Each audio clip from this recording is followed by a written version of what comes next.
Some knowledge belongs to us and us alone. The way our girlfriends walk.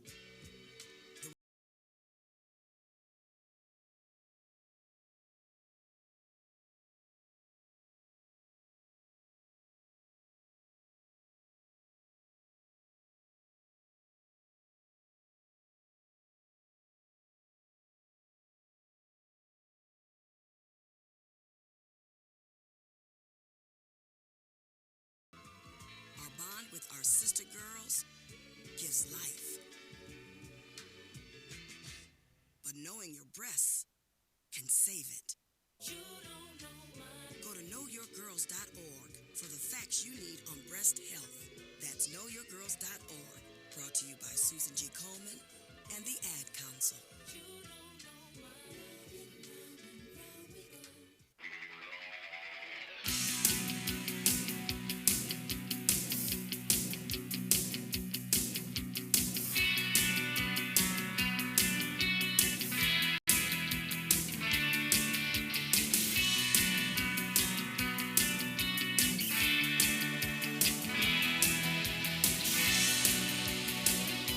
And welcome, everybody, to Logic Nation, December 26, 2019. Matt, your host here, and belated Merry Christmas to all. I want to thank everybody who allowed me to have, and Susan to have, four days? Five days off. Shane, thank you. Con for coming in. All that kind of stuff. So we appreciate you very much for allowing us to do that. We had a nice little break, re-energized, charged up the batteries, ready to go. I got a room full of people here. It's like an overbooked flight or something. No, there's 7 people trying to get seats. I got Susan Sterl. I got her pusher of paint. I got Bill Whitmire, Republican chair of Milam County. Con Tatum, the master of common sense. Tina, wave, Tina. Hey, how you doing? Tina, we're going to get to you in just a second. She's in the far corners of the studio, so we're going to have to pull her to the mic. I got Shane, the titan of tech, and I have my son, Dylan. Dylan, welcome. It's always a pleasure to have you in the room. Why? Because I'm your father, and I like to have you around. You're good to go. All right, everybody, if you want to be on the show, give us a call, 866-89-LOGIC, 866-895-6442. Stream us live at logicnation.us. Social medias at Facebook at Logic Nation Radio and YouTube at youtube.com/Logic Nation Radio. And don't forget, on the Facebook, got all sorts of articles and memes and videos. So go there, like it, share it with everybody you know. And also on the YouTube, youtube.com/Logic Nation Radio. Subscribe to the channel. Check out the videos there as well. The numbers are going up. We'd like them to go up a lot more. Got a lot of things going on today. Let me give an idea of some of the highlights coming up. It's going to be a great conversation and discussion, and it's going to be very useful. One of the things that drives me crazy about talk radio is people just talk. Drives me nuts. Get something done. In other words, why do people litter as you walk past the piece of trash in the front of your house? Pick it up. Even though somebody else dropped it, pick it up. Help clean the environment. So we all got to do our part. We're going to have my devotional, quotes, and announcements. I've got my son Dylan here, and I've got Dylan in here for a very important reason. I wanted to discuss ideas on bridging the younger generation to the older and vice versa when it comes to American politics and policies. I think it's very important because we see there's a gap, not a gap, a division, a misunderstanding, I think. We all want the same thing. We want life, liberty, and the pursuit of happiness. We just go about it two different ways. So we're going to see if we can blend the two together where it's in a positive manner that projects America the way it should be based on the Constitution and the Bill of Rights. I've got Con here as well, and we're going to have his common sense logic. Bill Whitmire, always the political wizard. In the second hour, I've got Jim Crothers coming in. He's going to do another leadership segment. Those are fantastic, as always. I think his wife's coming in, too. Yes, I do. I was believe hesitating so. to say it because I didn't want to say what they were going to do. That's why I was hesitating. But yes, he's bringing his wife in, and they're going to do. Another seat we need to fill It's okay. I'll on the move. plane. That's okay. Shane is leaving. I've got a list of questions, about 5 questions I'm going to read, and I want you to think about it. Maybe give me a call. Tell me what your thoughts are on it. Another soldier in Afghanistan dies. Too many. It's not good. It's touched me ever since I read the story, and I'm going to read something about it. Is the honeymoon over? Can married couples survive the Trump presidency? No Schiff. San Francisco has a major poop problem, and boy, does it stink. We're talking about that. That's so funny. You're so funny, man. I hear that story is full of crap, though. MIT develops a tattoo ID for vaccinations. We need to talk about this one. I got an issue with it. You know, if God himself was running the vaccinations, I wouldn't have a problem. But because God's not running it, I have concerns. Nike releases new shoes celebrating Colin Kaepernick's.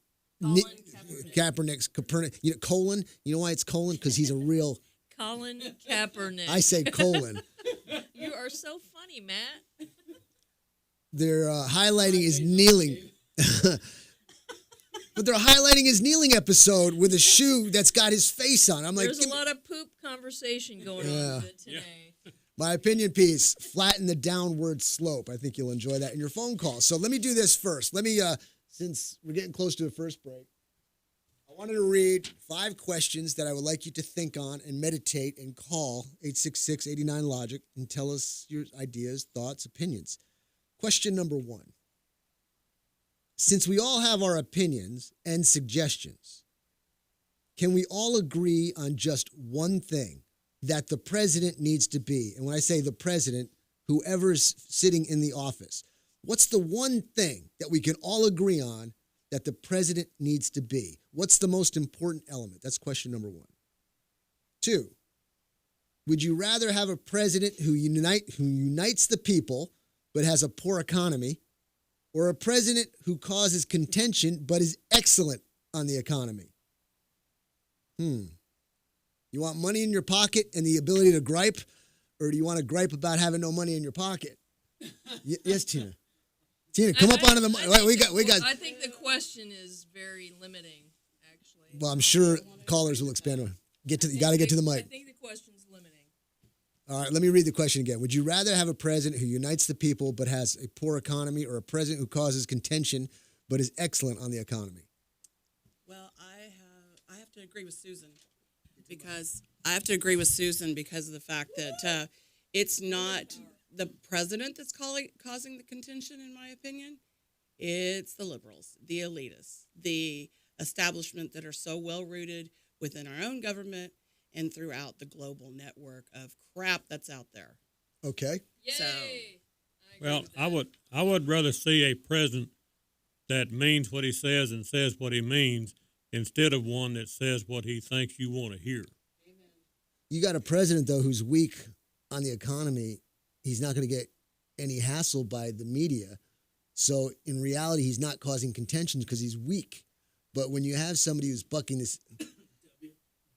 What's that? W. Huh? I'll tell you what, let me read through the questions and we'll further discuss this. Question number 3. Can President Trump be elected if the economy and border and military were somewhat okay to begin with? Is it the Churchill effect? And the Churchill effect is this. England needed Churchill during the war, but after the war, they didn't want him. So if the economy, the border, and the military were somewhat okay to begin with, does President Trump have the ability to be elected outside of that? Question 4. How important is it for our leader to be respected and liked in the world? How important is it for our leader, the president, to be respected and liked in the world? And question number 5.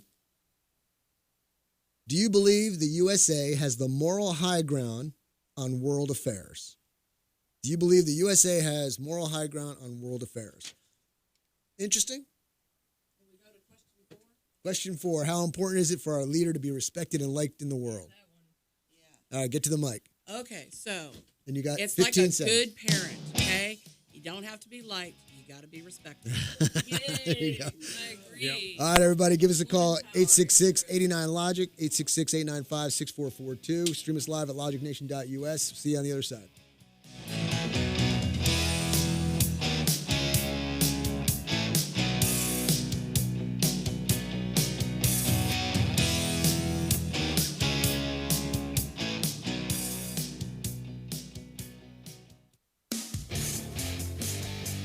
Aaron's Gun Shop and High Cap Adventures.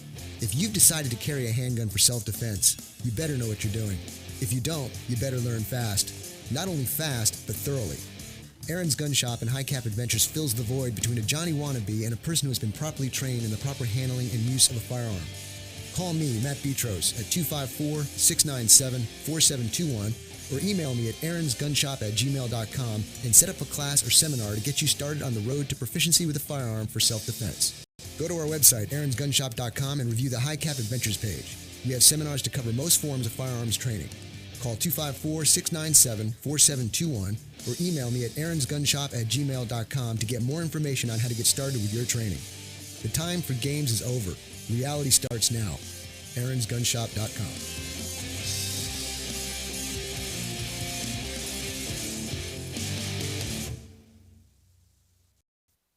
Divorce attorney Ed Laughlin. Is your marriage on the rocks? Have you been wanting to get a divorce but just haven't found an attorney that you can afford in payments that they can afford? Call me today at 773-8399 or toll free 1-800-492-2589 to schedule a free confidential appointment to get started. The first visit is always free.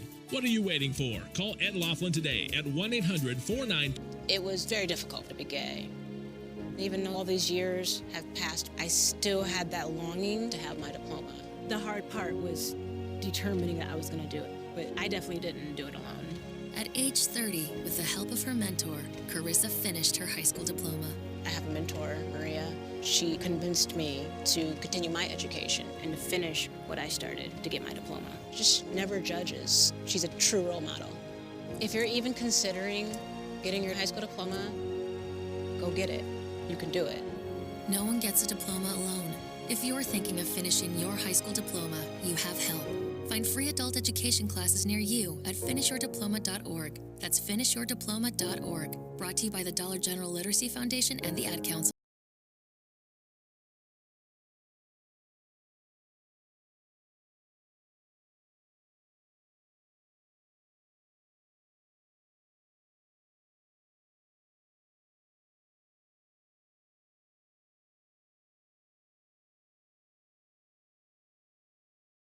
Everybody to Logic Nation, December 26, 2019. Matt, your host. We only got, 5 days left before the 31st, right?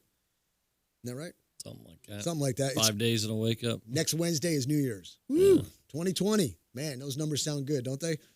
Okay, if you want to be on the show, give us a call. 866-89-LOGIC, 866-895-6442. Stream us live at logicnation.us. Social medias at Facebook at Logic Nation Radio and YouTube at youtube.com/Logic Nation Radio. What I want to do before we go any further is get the good Lord in here with us. I say that kiddingly. He's always with us, but I want to read my devotional. I do this every day, Monday through Friday, to a long list of people. Been doing it for years, and I've been blessed with the opportunity to do it here on this show. So if it bothers you, if you have an issue with it, stick your fingers in your ear or lower the volume. I'll be done in about, I'm going to say on this one, 80 seconds. And it reads like this. Good morning. We all have challenges in life. The way we respond to them determines how we will succeed in life. As Christians, we are given challenges to teach us, train us, and to prepare us for the time the Lord desires. Each one of us has a part to play, and God is the master director. He has given us the perfect part. All we have to do is rehearse for it. That's what the life challenges do. They get us ready for the part to play. Look at Joseph as an example. Sold by his brothers into slavery, jailed for a crime he didn't commit, to end up being second only to Pharaoh in the land of Egypt. And I get this from Genesis chapter 45, verses 7 and 8. God sent me before you to preserve you for a remnant in the earth and to keep you alive by a great deliverance. Now, therefore, it was not you who sent me here, but God, and he has made me a father to Pharaoh, and Lord of all his household and ruler of all the land of Egypt. And I close by saying God has a plan for all of us. The challenges in our life are stepping stones to who we will be, not who we are. Let's all stay alert to the part we will play in the theater of life. Have a blessed day. So there you go. Plant the seed. The seed has been planted. Let the good Lord water it. Don't cram it down anybody's throat, and let's see what comes of it. You can take your fingers out of your ears. You can raise up the volume. And let's go on to our quotes before we move on to everything else. If you can tell me who the author of these quotes are, give me a call at 866-89-LOGIC, 866-895-6442, and you're going to win a prize, whether it be a coffee mug, a koozie, a bag, handful of pens, whatever. We'll figure something out.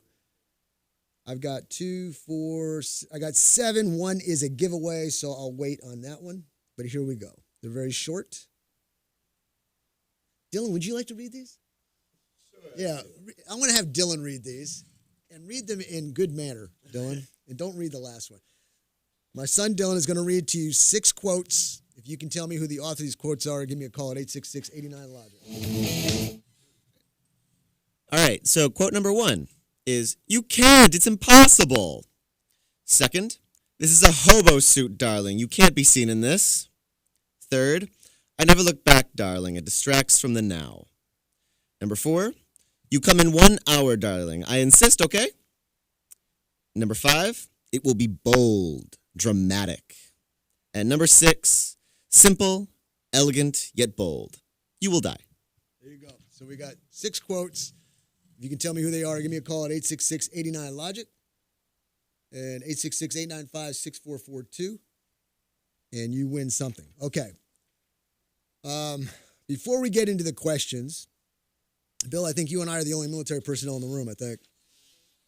Yep. I saw this article, Green Beret from 1st Special Forces Group dies during combat ops in Afghanistan, leaves pregnant wife and young daughter. And the reason I read this, we've been there too long.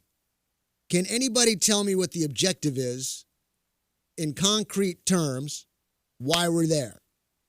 Sergeant First Class Dustin Ard, 31, was killed in Afghanistan August 29th of this year. He was a member of the Army's 1st Special Forces Group. Sergeant First Class Dustin Ard, a Green Beret from the 1st Special Forces Group, died from wounds sustained during combat operations in Zabul Province, Afghanistan on Thursday. Ard, 31, left behind a young daughter and a pregnant wife, according to the local paper. Now, let me tell you another reason why I'm reading this. When I joined the military, I had no other objective than what's on top of that flagpole, and that's to protect what it stands for. I knew when I put on a uniform, I could be called at a moment's notice to be put on the front lines and catch a bullet somewhere, okay? 11 Bravo bullet catcher. I knew it, and I was eager because that was my job and my function. As long as I know I've got good leadership and I'm doing it for the proper cause, you can't stop me. I wrote a song. I had a rock and roll band. Remember that, Dylan? And I wrote a song, and it's kind of explains the thought process of how a soldier thinks, I think, and I think you'll agree with me, Bill. If not, please let me know. I've titled the song, No Less, No More. Military child, I'm going off to war. It's for love of country, no less, no more. This feeling I have runs to my core. I'm a defender of freedom, no less, no more. My country is home, and that's where you live. And to keep you safe, my life I'd give. Freedom isn't free, and it comes with a cost. It's paid with the blood of the soldiers we've lost. So I stand up tall, and I'm ready to fight to protect this country, sleep safe at night. I want you free to live a happy life and to live in peace without any strife. Military child, that's why I go. And before I leave, you just had to know. So when I see this story of a Green Beret doing his duty and dies, leaving a wife and a child, I ask myself, after 19 years in Afghanistan, what the hell are we doing there? Can I answer that? You go ahead. Are we there to support the military-industrial complex, which gets to sell the U.S. taxpayer more and more military equipment if we're scattered around the world from Somalia to Afghanistan? There is a lot of evidence to say that would be correct. And that's what worries me is if this is all about just making money for the military-industrial complex, let's get out of Somalia and Afghanistan and everywhere else and come home. When you volunteer and put a uniform on, there's no room for complaining when it comes to going to combat. That's the job, okay? But when you go to the job, you expect to have good leadership to put you in a position that's right, not a meat grinder. Well, any comments? And let's define the purpose of being there. Well, Somalia, we're there right now because it's a strategic landing spot for us for strategic ops throughout the region. We need that base. I mean, there. And I would not argue. Yeah, going back to Afghanistan, I mean, you know, the initial reasoning was to close up terrorist bases and expel the Taliban. And right now we're the Taliban's taking credit for killing this guy, and we're still having negotiations with him right now. Why are we even negotiating with him? You know, just level the whole place. Or There you get go. the hell out. Either go there, get it done, You know, or just get out. And that was the first thought. I remember being, I was in Okinawa when all the troops and everybody was going through. Was actually already grounded from flight duty, so I couldn't fly. So I was sitting there working ops when all those groups are coming through, and all the B-52s are coming through Kadena, going over there. And I mean, we had enough force going over there to level the entire place. But we did exactly what Bush said he didn't want to do. And we continued it through the Obama administration of trying to nation build. It didn't work in Kosovo. It's not going to work anywhere else because those folks, their mentality, their reasoning, their beliefs, their culture is not ours. And so to go over and nation build anywhere, it didn't work in Vietnam. Didn't work. It has never worked anywhere we've tried it. And so all we should have done over there was just leveled the whole place and left. And made a statement right there. It should have never gone into Iraq. We should have leveled Afghanistan and said anybody else screws with us. This is what happens, and we're not rebuilding you. You know, somebody asked me the other day, why do we see so many hotels being built with wood again? I remember forever, every hotel you saw that popped up was metal. Why is it being built with wood? Because we're shipping all the metal over there to build their buildings. Well, and it begs the question, when Obama pulled us out of Iraq, he left all of the military equipment there. Abrams tanks, Hummers, all that kind of stuff. Billions of dollars worth. Why? Did he leave it there so they could order more new stuff and help the military-industrial complex? Is that the reason? That sounds like it could be a reason, or is it just logistics where we might need it again, and so we got the stuff there? A large bit of what we left was stuff that was antiquated or stuff that we just, we couldn't get it all out. But why a lot of it that we moved out, we did move out through Saudi Arabia. We moved quite a bit out through Saudi Arabia. But why supply ISIS with that equipment, which is what he did? Well, there's a long list of reasons which I couldn't begin to answer half of. We're going to take a break, and we'll come back. We'll continue on. I want to have a conversation about bridging the age gap between young and old when it comes to politics and policy. We'll see you on yours.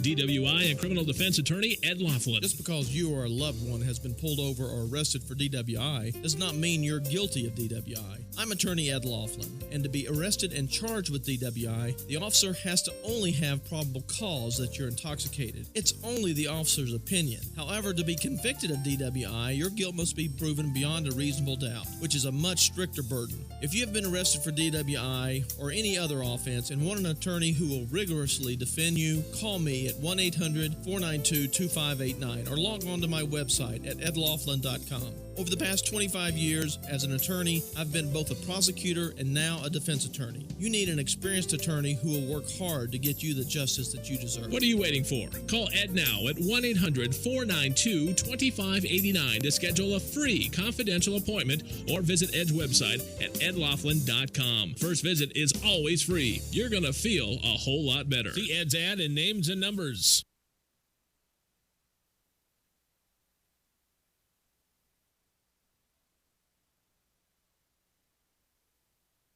No word in the English language is less convincing than probably. Are you sure we should get matching tattoos on our first date? Sure. We'll probably stay together. Probably? It's been 23 minutes since I ate. I can probably swim. You should wait 30 minutes. Okay, now tell me what to do. Cannonball! Cramp! Oh, I have a cramp. I can probably hit the green from here. Probably. Can I get a mulligan? Ready to go? Hey, are you sure you're okay to drive? Yeah, I'm pretty sober. Yeah, I'm probably okay. Probably okay isn't okay, especially when it comes to drinking and driving. If you're drinking, call a cab, a car, or a friend. Buzzed driving is drunk driving. A message brought to you by NHTSA and the Ad Council.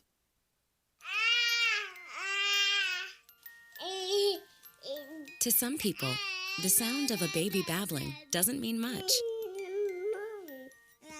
But that's not necessarily true. By 6 months, they're combining vowels and consonants.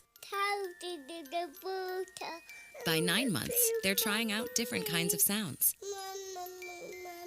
And by 12 months, their babbling is beginning to take on some meaning. Especially if there's no babbling at all. Little to no babbling by 12 months or later is just one of the possible signs of autism in children. Early screening and intervention can make a lifetime of difference and unlock a world of possibilities. Take the first step at autismspeaks.org. A public service announcement brought to you by Autism Speaks and the Ad Council.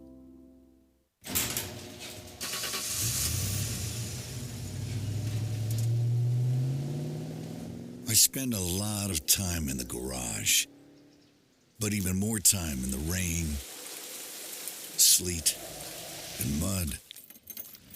In 95, I helped tow your moving trailer. In 05, I helped you get out of a ditch. Yeah, I know I'm a bit rusty, and sadly in 09, it was sparks from me, your handy chains, dragging behind your truck that accidentally started a wildfire. Sparks from dragging chains can start a wildfire. Spark a change, not a wildfire. Visit SmokeyBear.com. Brought to you by the U.S. Forest Service, your state forester, and the Ad Council. Only you can prevent.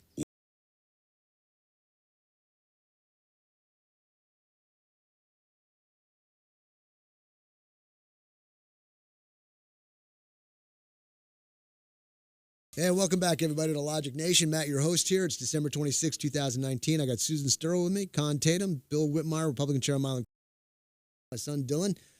And we're about to hit on a topic, but I wanted to go back over the quotes. If you can give me a call at 866-89-LOGIC and tell me who the author of these quotes are, you'll win a prize. And I've got 6 of them here. I've got a giveaway that I'll give away in a couple next hour if nobody gets it. But quote number 1 is, "You can't.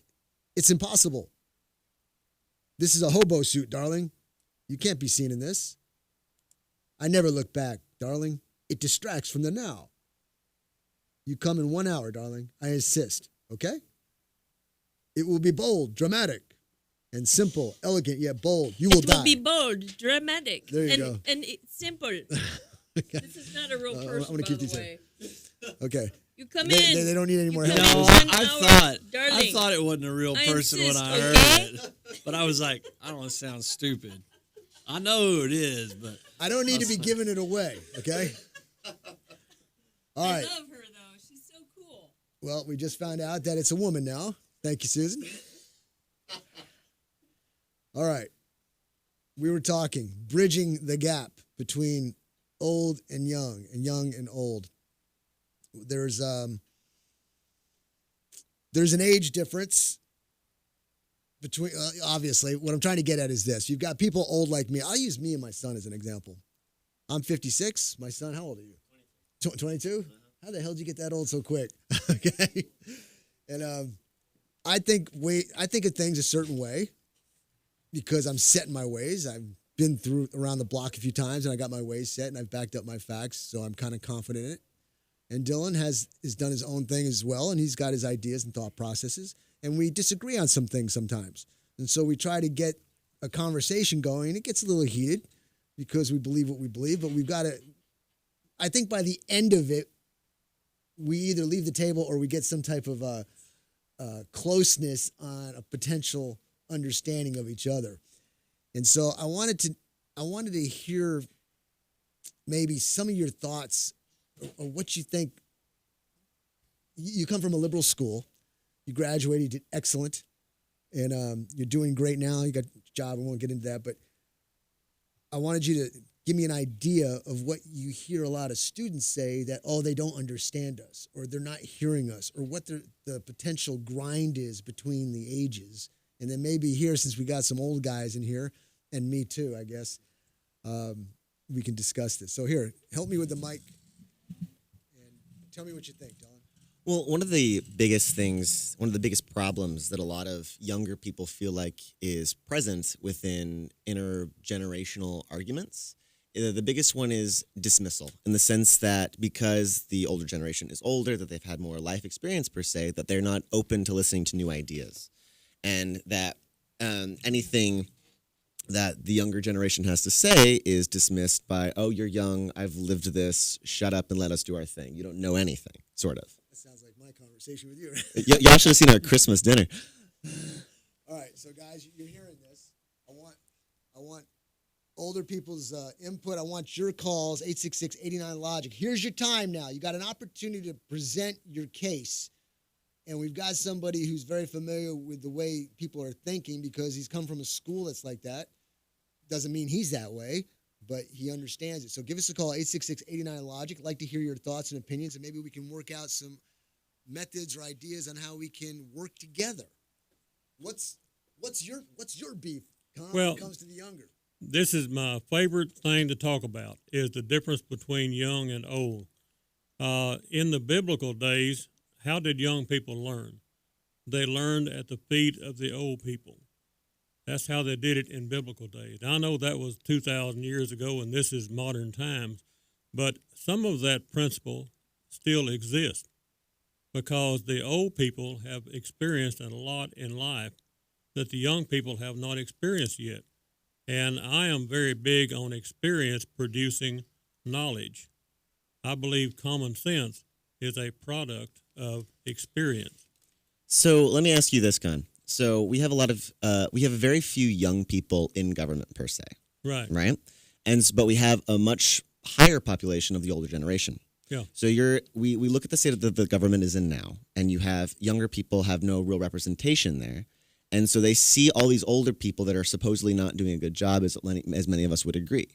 So how does that argument come back into play when we see from just looking at the government that it's not the way that we want it to be? Well, I could not agree more with some of the young people who say the old folks are not producing enough. Yeah, I agree with that. We've got some people in office that have been there for 30 years, and they stay there because they've been there 30 years. They don't stay because they're producing something.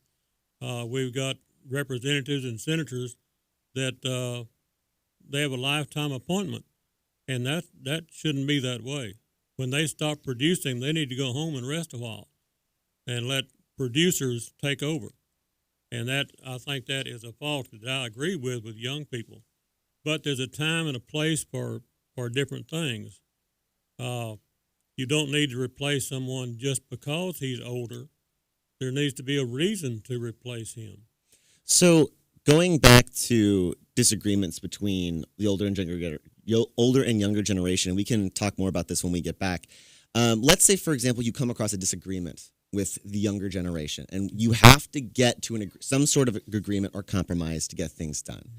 How would you, as a member of the older generation, communicate that with younger people? And we can talk about more of that when we get back. That's a great question. We're going to take a break. When we come back, we'll continue on. Give us a call, 866-89-LOGIC. I'd like to hear your thoughts and opinions. See you on the other side.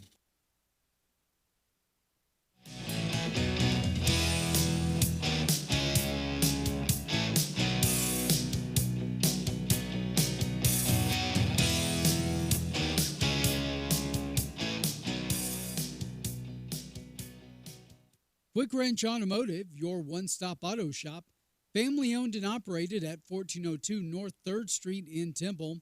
Why go to another dealer? Quick Wrench Automotive, a full-service preventive maintenance and automotive repair center, offers a 2-year, 24,000-mile warranty on most repairs nationwide, which also includes complimentary roadside assistance.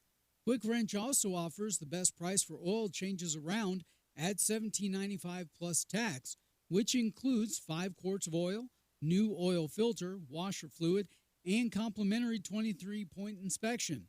Other great deals are available on our Facebook page as well as our website, QuickWrenchAutomotive.com.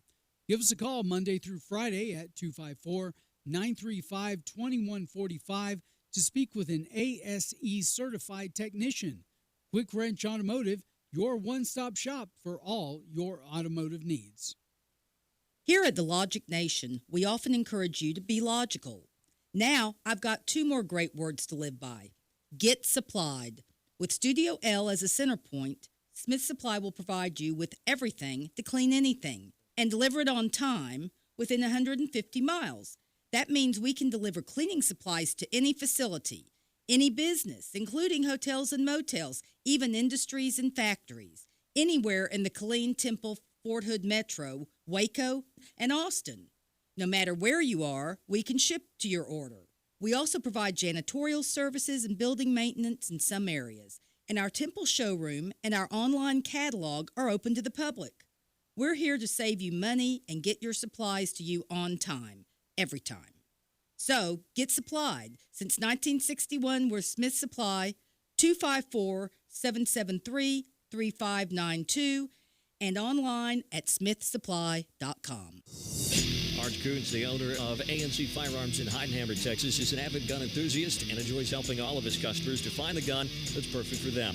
With a large selection of pistols, rifles, and shotguns, finding the right gun becomes easy. Go to ANC Firearms, located at 5819 U.S. Highway 190 in Heidenhammer, or call them 254-983-4417. Pistols, rifles, shotguns, ammo, knives, and a whole lot more. ANC Firearms, 254-983-4417. Bankruptcy attorney Ed Laughlin. I really hate to see families suffer, especially when there's something they can do.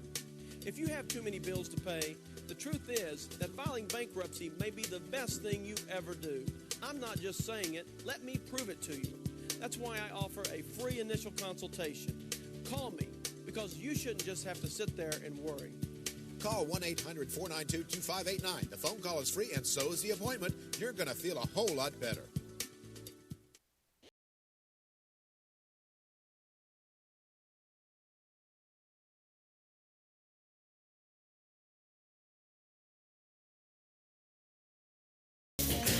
Welcome back, everybody, to Logic Nation, December 26, 2019. Matt, your host here, and I've got Bill Whitmire, Republican Chair. I got Con Tatum, Susan Sturl, my son Dylan, starting up a nice conversation on closing the gap of misunderstanding between the old and the young and vice versa. Give us a call, 866-89-LOGIC, if you want to be part of the conversation or if you got some other topics you want to hit. We'll be having Jim Crothers in doing his leadership segment in the 9 o'clock hour. We'll be talking some heavy politics in the 10 to 11 o'clock hour. But right now, we're kind of talking it in the sense of how to bridge the gap between misunderstandings between the young and the old. So give us a call, 866-89-LOGIC. And Dylan, come on back up here to the mic. And I think, Bill, you wanted to hit up on this conversation too. Yeah. So why don't you get it while he's getting set up? You know what's funny is in 68 when RFK was going to run for president, when he was running for president, he had a town hall at Columbia University, and he was asked the same question. You know, how do we bridge that gap? And what was kind of ironic now is that a large group of that young generation then make up the old generation now that have such a hard time listening. And RFK's take on it was one of the quotes that I like that he has was, "This world demands the qualities of youth, not a time of life, but a state of mind. A temper of the will, a quality of the imagination, and a predominance of courage over timidity." The end part of the quote, though, is what's changed, I think, for us, and that is the appetite for adventure over the life of ease. And a lot of folks, and I'm not just talking about 20-somethings, but I'm talking 30-somethings and stuff, that life of ease takes over that life of adventure in a lot of cases. But all the rest of it is the same. I mean, you have to, you know, I gain a lot from talking to my kids and their friends just based on their point of views, and then work that point of view to show them where that point of view would possibly take them.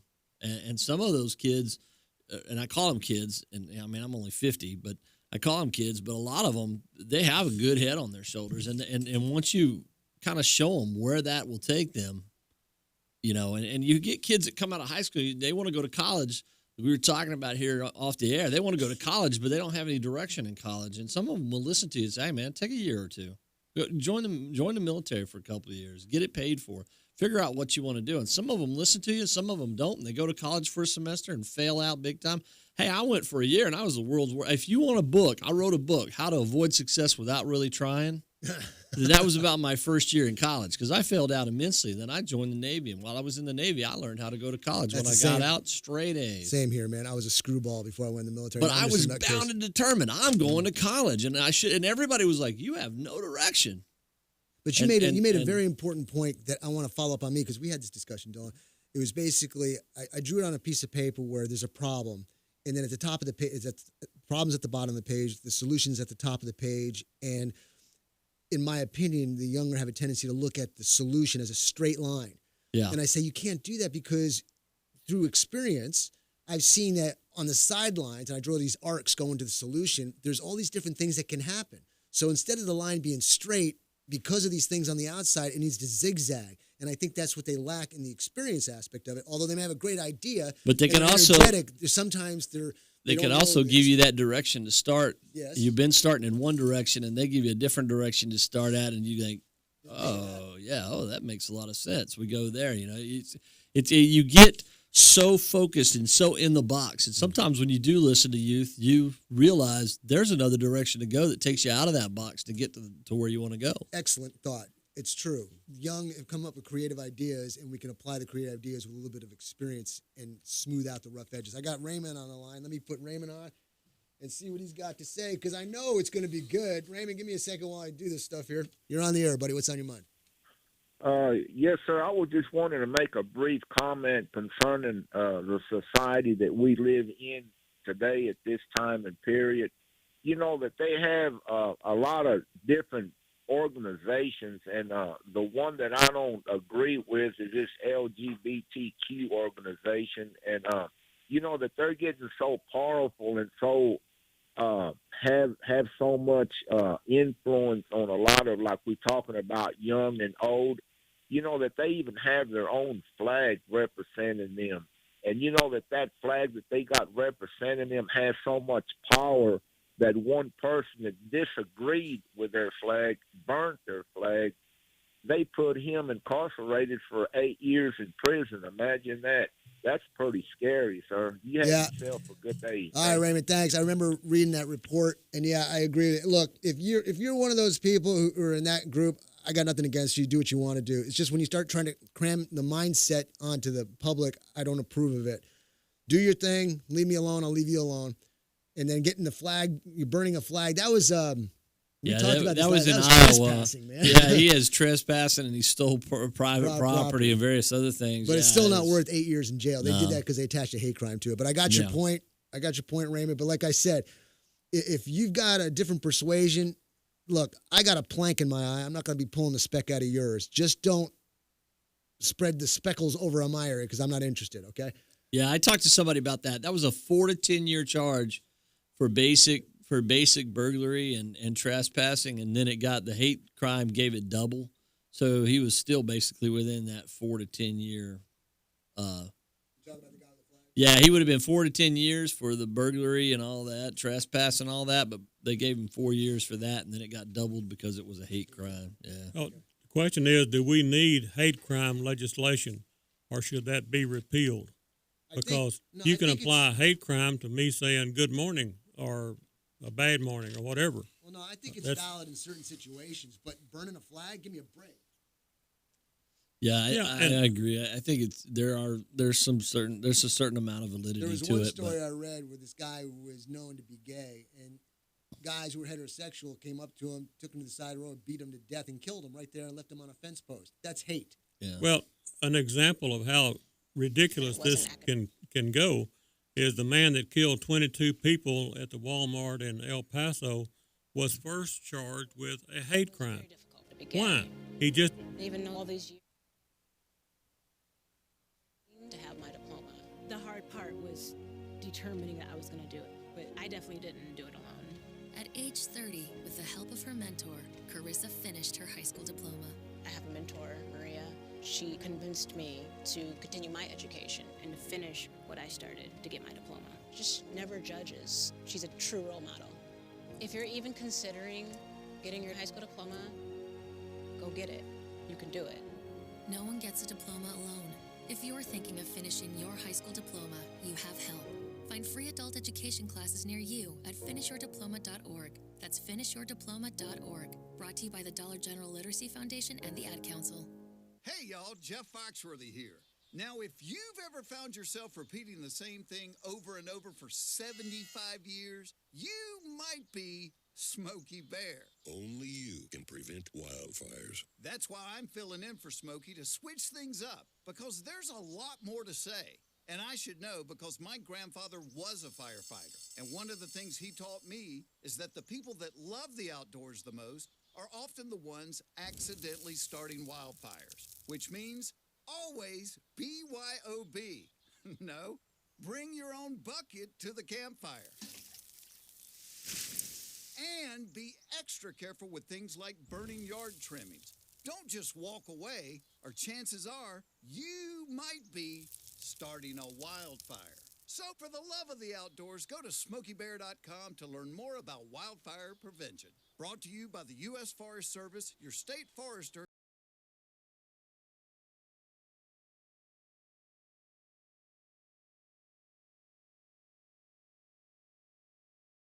All right, everybody, welcome back to Logic Nation, December 26, 2019. In the enjoyment of conversation, I lost track of the clock, and yeah, you probably heard us talking it over. I'm working on it, okay? Come off a break. You know, you gotta get better. We'll be all right. We're continuing the conversation of bridging the gap between older and younger, having a nice dialogue going on here. Anybody want to chime in, go right ahead. But if you want to be on the show, give us a call at 866-89-LOGIC. 866-895-6442. Stream us live at logicnation.us. Social media, Facebook at Logic Nation Radio, and YouTube at youtube.com/Logic Nation Radio. I got Jim Crothers in the studio. He'll be coming on in the next hour, but let's finish up this hour talking what we've been talking about. And any comments from you guys? Well, I would like to comment that I place a lot of value in experience, and young people with no experience have no value in experience. Well, some of them do and some of them don't. But I'm just saying, to totally discount anyone older than you with experience, I think is a mistake. But that's just my view. That's a two-way street, though, Con. I mean, because there's a lot of. The problem I have is that a lot of people my age, and I'm a little bit younger than you. A lot of people my age that have teenagers, they automatically cancel them out when they say anything, or have, like my oldest is 29 now, and most of my friends are in that age group where their kids are between high school and their late 20s, and they just discount a lot of things that people in that age group say. And the thing is that there's a lot of good stuff going both ways, and that art of compromise from old to young and from young to old seems to be less and less. And I think there's a gap, and part of it's a technology gap, is that the two age groups don't talk the same way anymore. And it was probably that way 30 or 40 years ago too. I know when I was young, and we're getting into, I remember having a conversation with my dad, and he's like, "Your car's got too much electronics in it now." And this is in the 80s. I'm like, "What are you talking about?" I got to, but it's that inability to communicate the same way, compromise, and to listen and think, okay, well, these old guys can teach me something and these young guys can teach me something. Well, can you negotiate? You negotiate in life, not just in business. You negotiate in life between young and old. You negotiate between he wants to give this much money and I want to take this much money. So then negotiating is how you meet in the middle. Yeah, but I want to make a comment before my son does, and that is, if you have supposed experience, it better be good experience. I don't want to learn your bad experiences. Well, it's the art of listening. That's an excellent point. Going back to an earlier point that Bill made, so you guys are all businessmen, and y'all have great experience in that regard. So you guys know how life and business and politics work. You've seen it in the past. You have all this experience. But sometimes experience can keep you in a train of thought that's unchanging. Sometimes you think that things are stuck. It's like they say, like, you can't teach an old dog new tricks. Not saying y'all are old, but what happens is when you get new people, they have fresh ideas, but they might have misplaced fresh ideas. So Exactly. you, as somebody who's older and understands where things might or might go wrong, you can guide those fresh ideas, but without discrediting them. Because a new idea, it has validity if it's sent in the right direction, depending, of course, on But the idea. is it better because it's new? That's the question. Well, Is so new better? I challenge that with we have the rhetoric in the U.S. of, oh, it's the same old, we still got the same old crap. So, for example, we've been having the same mistakes for the past 20 years. Something's got to change. Something's got to be new. Well, Something's gotta you be got the thing. That's the way we've always done it. We've Well, always done it this way. Or Exactly. if it was good enough for me, you know. But we've also had the same successes for 20 years in some areas. So some areas is a mistake for 20 years. Some is a success for 20 years. And sometimes if it ain't, Wouldn't Trump be considered a progressive? Think about it, because in the old terms, in the Teddy Roosevelt terms, yeah. Yeah. In the Teddy Roosevelt terms, sure. Yeah. because he's doing something totally different. In the Hillary Clinton terms, no. You know, yeah, progressive back, in Teddy Roosevelt's time meant you were stirring the pot. You were doing things a different way. You were changing up how things are done. Now it just means you're uber liberal, So, I mean, those terms have changed. But, yeah, Matt, you're right. In Teddy Roosevelt terms, he is a progressive. He has come in. Remember, when Teddy Roosevelt came in, there was a lot of hatred for him because he did change everything. I mean, change. Well, see, the tried key word to. is Yeah. I think he got shot and he still did his speech, I think. But see, the key word is need. Do you need to change? If you're doing something that is successful, it works for you, why do you want to change it? well, some things ain't broke, so you don't need to fix them. Other things, however, like for example, if you have a large population of any specific group saying, hey, we're unhappy with this thing, something's broke. And so it doesn't do any good to say, oh, shush, you're young, we're not going to listen to you. You have to take those opinions into account. Those are also citizens of the country. But there's an old saying, if it ain't broke, don't fix it. And that applies unfortunately, in a lot though, of cases too. there's a lot of people, though, that even when it's broke, it's the way they know how to do it. So they're just going to keep doing it that way. All right, everybody, we're going to take a top of the hour break. When we come back, we're going to pause from this conversation. We're going to have Jim Crothers on here, and we're going to be doing a leadership segment. His beautiful wife is here as well, so I can't wait to see that. See you on the other side. Relax, take some notes, get your paper ready and pencil, and we'll see you on the other side.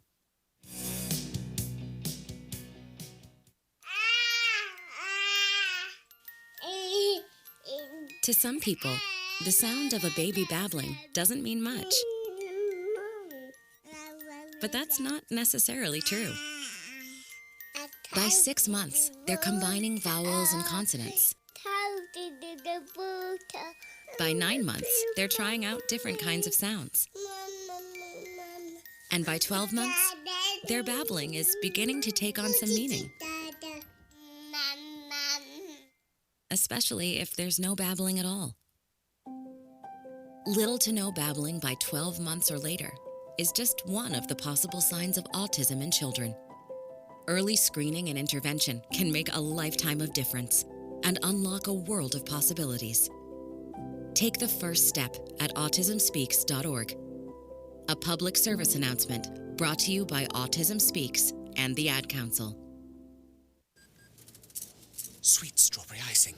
You were strolling along in goodwill when just past that mid-century side table and denim jacket you spotted them, nestled in their display case. Miniature donut earrings. Oh, yes! Yes! Your favorite half-breakfast pastry, half-all-day dessert food, made into your favorite form of ear candy. Oh my. Those bejeweled sprinkles have satisfied some unknown hunger within you. Shh, do you smell that? That's the sugary scent of shopping success. For this is Goodwill. And with every item you buy, you fund local job training and more. So go forth. Bring home those donut earrings. And bring home so much good to your community. Goodwill. Bring good home. Brought to you by Goodwill and the Ad Council.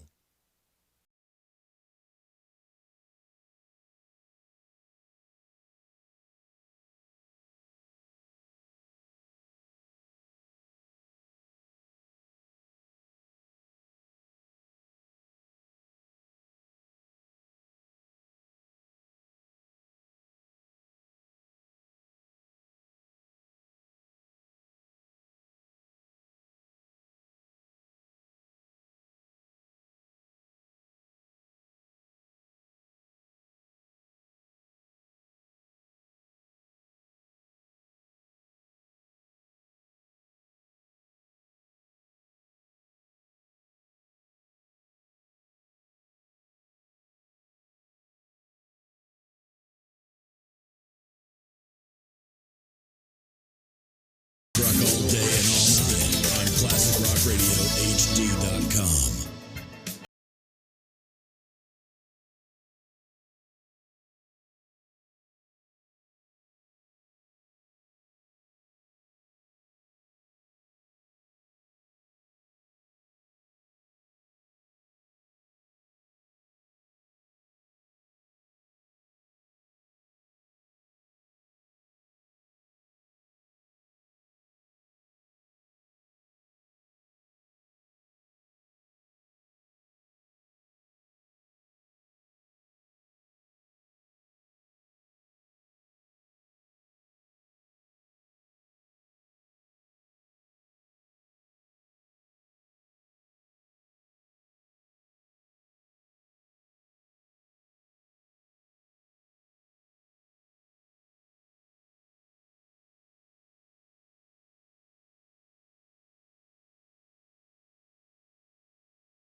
Sweet strawberry icing.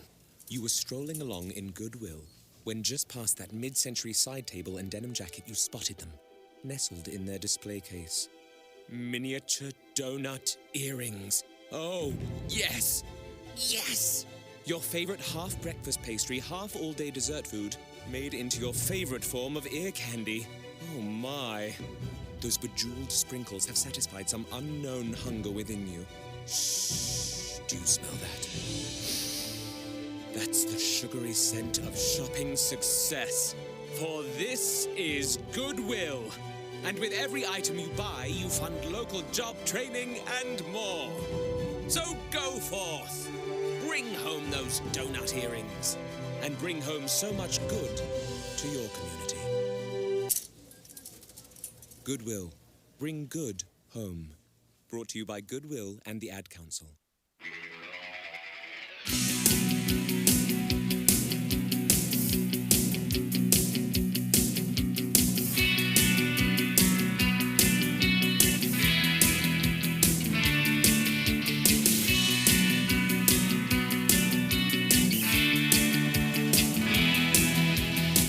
Welcome back, everybody, to Logic Nation, December 26, 2019. Matt, your host here. I've got Jim Crothers and his wife, Teresa.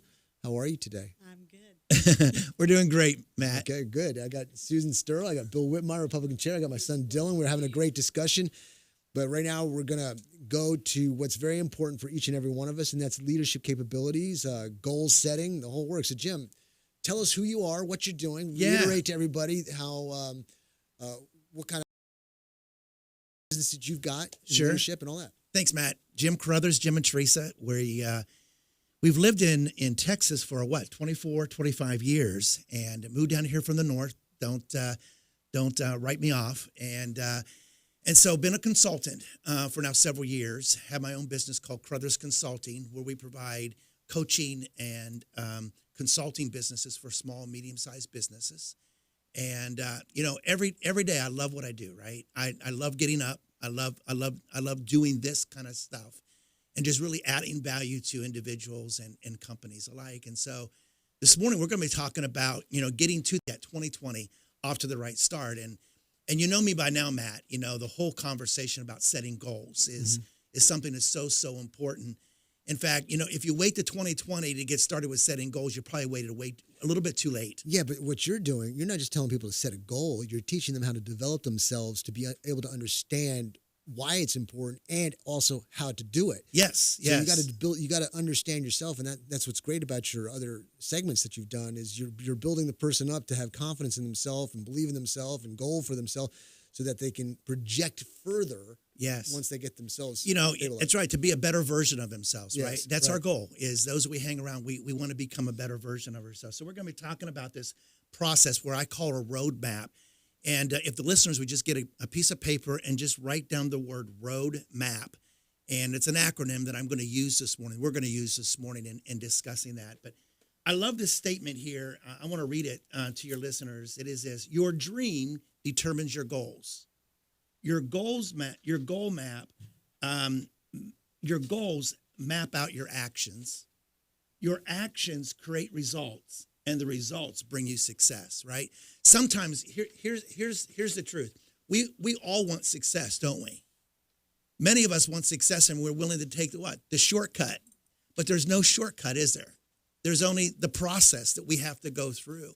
And my land sakes, if I could know some shortcuts to creating success, that book would have already been written, but there's no shortcuts. I think there is a shortcut. The shortcut is developing yourself. Well, yeah, exactly. And the long way around is not developing yourself and right. failing time after time after time.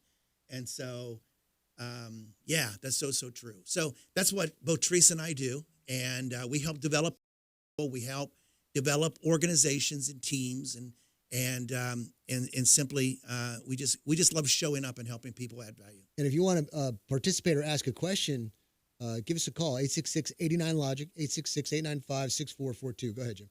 So the first R, not the first R, but the R in roadmap is number one, recognize your dreams.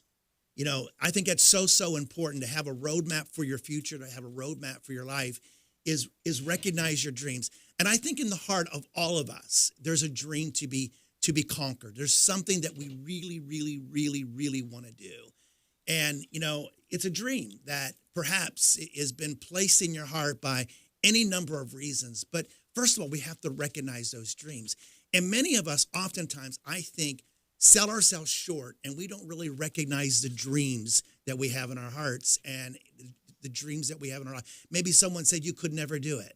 I'm from Western Pennsylvania, and our saying up in Western Pennsylvania is, you'll never mount up to a hill of beans. I don't know wherever that came through, but that was something that I recognized as a youngster growing up was that whole concept of sometimes people say that we'll never be, or we never will. But first of all, the first thing that you have to do, or I would encourage you to do, is first of all, recognize your dreams.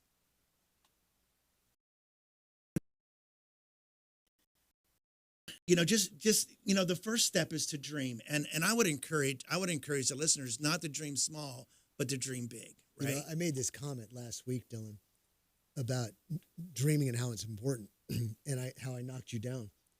And then I asked you, what do you want to be when you grow up, Dylan? And you go, Jedi. I go, give me a break. Be something real. And I go to myself, what am I doing? Stealing a kid's dream, I'm trying to push that adultness onto my young child, and that was his motivation. So I'm sorry about that. Yeah, very fun apologizing. Isn't that so cool? Really bonding right now. Yeah. I feel it. I hope you can feel it at home or wherever you're listening. But just really recognize your dream and dreaming big, and then use your dreams to articulate your desired future state or desired outcome as a vivid picture.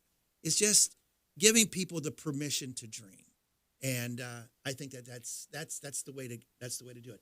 So, and then number 2 is the O is observe your starting place. We all don't start at the same place, but in order to understand where I want to go, it's important to know where I'm at, right? What Covey said: start with the end in mind, and sometimes we just need to observe our starting place. You need to know where to start from, and this helps you figure out the gap between your current state. You would think and you would think that's so obvious. I mean, you got to have the end point to know what it takes to get to the end point. Right. You can't just go from. But you got to know where you got to know where you are at right now, right? Well, sure, yes. Yeah. But if you're at point A and you want to get to point B, well, keep going. Yeah. So, Teresa introduced me to this guy. It was her friend, and it was Bill, and he was my first coach, right? And so, he recognized I recognized where I was at. Teresa really recognized where I was at because she knew that I needed some help, and the only way to get the help was not for her to provide that for me, because it would not have gone pretty. But she said, "Hey, you need to meet my friend named Bill. And Bill can really help you." So I met Bill up at the Circle Cafe up in Waco, 15, 16 years ago or so. And he basically observed my starting place, and I recognized that too. One of the first questions he asked me, Matt, was, how do you remember the calendar? And I just said, well, I'm smart, Bill. I just remember where I'm supposed to go. He says, oh, no, you don't. That's not the way you do it. And so I observed my starting place, and so he brought me a day timer during our second coaching experience and gave it to me. At that moment, I said to Bill, I give you permission anytime, any day to ask me what's in my day timer, what's in my calendar. Jim, I got Raymond on the line. He wants to ask you a question. I want to get the question. You can probably hang tight till after the break. So here you go. You're on air. Thanks for calling. Thanks for listening. What's on your mind, buddy? Mr. Carruthers, I was asking you this question. Everybody has their own talent. Everybody has their own motivation. Everybody has their own dream, okay? That there's some certain things, I don't care how hard somebody tries to do it, they can live to be 100 years old and come back 10 times over and never be able to accomplish what they want to do. All right, I'll tell you what, Raymond, stand by. Okay. Hang on if you can. We're going to take a break. When we come back, we'll have Jim respond to that, and we'll see you on the other side.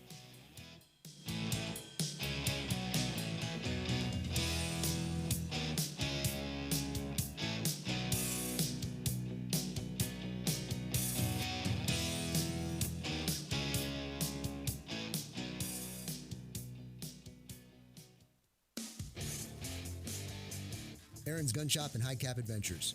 If you've decided to carry a handgun for self-defense, you better know what you're doing. If you don't, you better learn fast. Not only fast, but thoroughly. Aaron's Gun Shop and High Cap Adventures fills the void between a Johnny wannabe and a person who has been properly trained in the proper handling and use of a firearm. Call me, Matt Petros, at 254-697-4721 or email me at aaronsgunshop@gmail.com and set up a class or seminar to get you started on the road to proficiency with a firearm for self-defense. Go to our website, aaronsgunshop.com, and review the High Cap Adventures page. We have seminars to cover most forms of firearms training. Call 254-697-4721 or email me at aaronsgunshop@gmail.com to get more information on how to get started with your training. The time for games is over. Reality starts now. aaronsgunshop.com.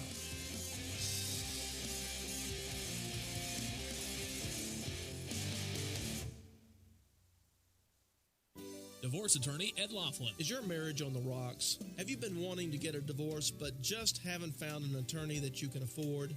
Well, your search for an affordable attorney is finally over. I'm attorney Ed Laughlin, and I've been helping Texans get fast, inexpensive, hassle-free divorces for 25 years. I offer reasonable fees and always allow my clients to pay out their fees in payments that they can afford. Call me today at 773-8399 or toll-free 1-800-492-2589 to schedule a free confidential appointment to get started. The first visit is always free. What are you waiting for? Call Ed Laughlin today at 1-800-492-2589 or visit Ed's website at edlaughlin.com. That's 1-800-492-2589 or online at edlaughlin.com. That's 1-800-492-2589. Let Ed help you with all your legal needs. You'll feel a whole lot better. See Ed's ad in Names and Numbers. The following is made possible by Dad. Why was the basketball court all wet? Because the players kept dribbling all over it. The dad joke. Corny, groan-worthy, but also one of the simplest ways to share a moment with your kids. Why do you have to be careful when it's raining cats and dogs? Because you might step in a poodle. And kids that spend more time with their dads grow up to be smarter, more successful. Can I tell you a cat joke? Just kidding. And with any luck, funnier adults. Why didn't the skeleton go to the dance? Because he didn't have anybody to go with. Dad jokes rule. So take a moment to make a moment and give your kid a laugh. It's as easy as going to fatherhood.gov. Brought to you by the U.S. Department of Health and Human Services and the Ad Council.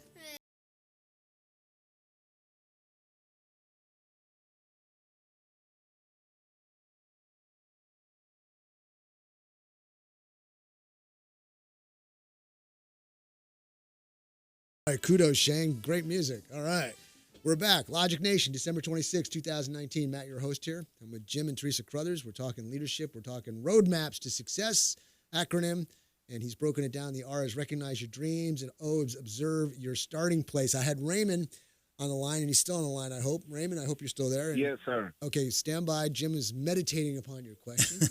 Didn't take long because of the expert that he is, and he's got a response. So, Jim, take it away, buddy. So what I hear you saying, Raymond, is you might have a dream or you might have an idea, and you can live up to 100 years of age, and that dream or that idea may or may never come to fruition.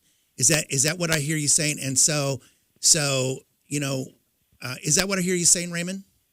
Yes, sir, it is. And I just wanted to add a little bit more to that, and then I'm going to let you go on with it so you can concentrate on what you have to say about this. You see, sir, this is basically what I'm trying to ask you. Everybody has a dream. Everybody has some certain talent that can come out of them with practice and motivation and wanting to do what they want to do. But no matter who you are, everybody's different. Everybody is not like everybody else. For an example, you could try to do all you could to be a professional bull rider, and I guarantee you will never make it. And you can live to 100 years old and come back 10 times forward and never do it because that's not your passion. That's not what you want to do. And what I'm trying to say in just a little shortcut here, why are there some people in this world that are good at something and other people ain't good at that? And this just goes on and on and on. Everybody has their own, and everybody has the realistic way of getting to that point that they want to be, and that's what I don't understand. And we're all humans. We walk, eat, breathe, whatever, but everybody's different in their own way. No matter how hard you try, sometimes you just don't succeed on what you want to do, but that doesn't mean you're a failure. That just means that what you're trying to do is not for you. But you have a good day, sir, and thank you. Raymond, I think your question is well taken, and so I do agree with you. No matter how many how many shots I would take at the basketball hoop, or no matter how many times I would go to the batting cages, or no matter whatever the case may be, I was just not destined to be a professional baseball player or a professional basketball player. It may be a dream that I think that we all have dreams, and some of them will come true and others won't. Take, for instance, the story about McDonald's. I don't know if you know the story, but McDonald's basically started out with two brothers that was wanting to create this franchise or wanting to create this restaurant called McDonald's. But in walks in this other gentleman whose name was Ray Kroc, and he was able to take the idea that these brothers had for McDonald's to a new level. He was able to franchise the idea. He was able to make the idea work. And so I think sometimes inside of us are some dreams and some ambitions. Some of them maybe are misplaced, or sometimes it's not the right timing, or sometimes it's a wishing and not a vision, right? It's an idea that we have. And so sometimes we just have to recognize our own limitation and then go bloom where we're supposed to bloom, right? As far as McDonald's, Ray Kroc came alongside and he found the opportunity to take that struggling franchise and make it into something great. And, Thomas Edison is another person, the Wright brothers. There's been multiple people, I think, that have had multiple ideas, but, at the moment, they weren't the person to market that idea. But I think that also brings in the word awareness, right, of who you are and what is your purpose. And we just did a purpose little workshop at the house the other day with some folks. And, I've had some dreams along life. Right. And I think some of those dreams have been kind of put aside. Sure. Because I didn't understand how to get there from here. Right. And I think that is the point of what we're talking about. Observe your starting place. Where am I starting from? Right. What is my purpose? If my purpose isn't I may have talent, but that doesn't mean that that's my dream. Right. So it's finding out what is your passion, what is your purpose, and then begin with those things, and then begin to hone in, okay, what is my dream? How big is it? Is it big enough? Right. Yeah. Stated so well, Teresa. We've been married for 40 years, and we've had lots Teresa, of dreams. I'm sorry. We've had lots of different dreams, haven't we? Yes. And when we moved here to Central Texas, we had a dream that never fully was realized, and it was never the picture that we thought it was going to be. And so we did that dream for 24, 25, 26 years, right? And we were passionate about that. But it just never happened the way that we had hoped. And so, what do? I think you go find your passion, or you go find something. And I think you said to me many times, Jim, hey, I'm so jealous of you because you're living right in your sweet spot. Right. You're doing exactly what you're supposed to be doing. Right. So you found your purpose. Yes. And so, it's sometimes you got to dig that thing up. Sometimes it's so buried in there and you don't know what it is. And I believe you can't sometimes see over the hump. You get so caught in what you're doing here and now that you can't see. And I think that's why everybody needs a coach, a personal development coach that can help them come up out of the valley and come up on the mountain and begin to see what the future can be. Because sometimes our dreams get really pushed down because we get discouraged. Things didn't turn out the way we wanted them to turn out. We could have given up. We could have moved back, to where we came from. And maybe some people wanted us to, but we didn't, Right. and we're still here. And now we've found something in personal development and in coaching and just seeing people encouraged and moving forward in their dreams. I think there's a lot of people out there. The major portion of society out there who are not happy where they're at. Yes. They're just not happy. They want to be doing something else. And you're saying you got to find your dream. I think their dream's right in front of their face, but it's covered with so much minutia of world and surviving that they lose it, and that also they're afraid to take the step forward and risk a failure at that. Yeah, too. it could be covered with disappointment, right? I think that for you and I, Teresa, we had opportunities to allow any kind of dream be covered with disappointment, right? Right. And disheartenedness and thinking, gee, did we really miss it? But I think those areas that we've just been talking about here for the last several minutes are so, so very, very important. And so, first of all, recognize your dreams. And that's just not one dream. Dreams. Recognize your dreams. So I want to give people permission to dream again, right? And there might be there might be just a list of dreams that you have, things that you want to do, things you want to accomplish. I think we call it these days your bucket list. What is it that you really want to accomplish? Write those things down, by golly, and begin to look at them and say, what is it that and I love this, that I really, really, really, really want to do? Not just what I want to do, but what are some of the things that's deep within my heart that I really, really want to do? Hang on one second. I want to say something because I thought about it earlier. So they were talking about the difference between young and old and thinking, the whole process. But this is what I like about our youth today is that they're not afraid to jump and they're not afraid to think and go and then come back later and evaluate. Mm-hmm. And we gotten old. Some of us have gotten old, and we don't do that first. And we've forgotten how exciting it is to actually see something that I want and jump in there and try it. And that's why, But you got to be careful, though, Teresa. There's a difference between jumping and committing suicide. I'm not talking about committing suicide. I'm talking about young men and young women taking a risk and doing something that's in their heart and their passion to do. Well, we can sit around here and talk about it. We're old folk. We got the experience. They don't have the experience, and they've got to jump and get the experience and learn so that they can sit back here like us in 50 years and say, okay. But I'm just, what I've told my boys is take risks. Yes, but take calculated risks. Yes, don't take crazy risk. Why? Why can't they take a crazy risk?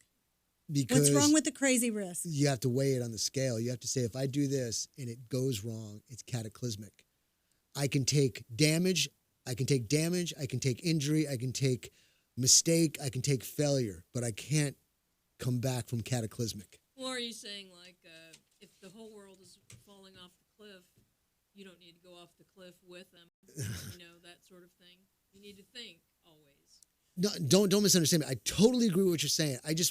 I don't want, I don't know. My opinion is don't just go. I'll give you an example. There was a guy in Austin jumped off the 360 bridge. It was exciting, but he didn't calculate that the muck down below sucked his feet in down to his legs. He drowned. So taking that risk and jumping for fun, there's repercussions. Just I'm be not careful. talking about that stuff, though. Okay. All right. We'll be back. See you on the other side.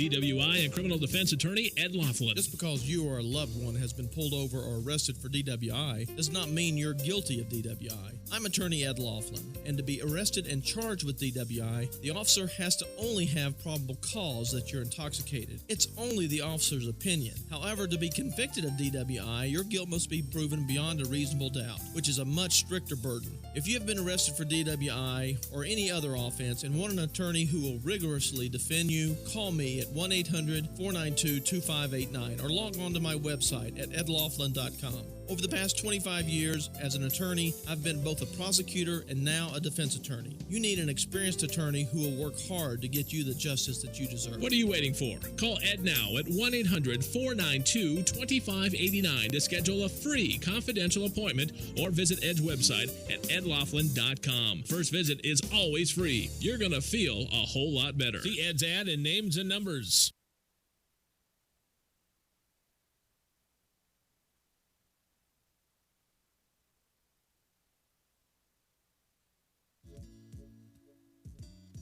Some knowledge belongs to us and us alone. The way our girlfriends walk.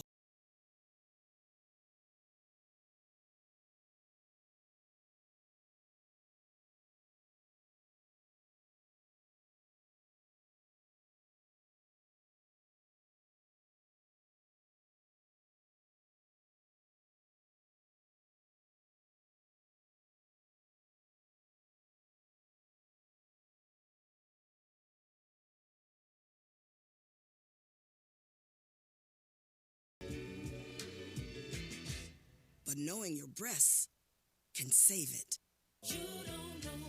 Go to knowyourgirls.org for the facts you need on breast health. That's knowyourgirls.org. Brought to you by Susan G. Coleman and the Ad Council.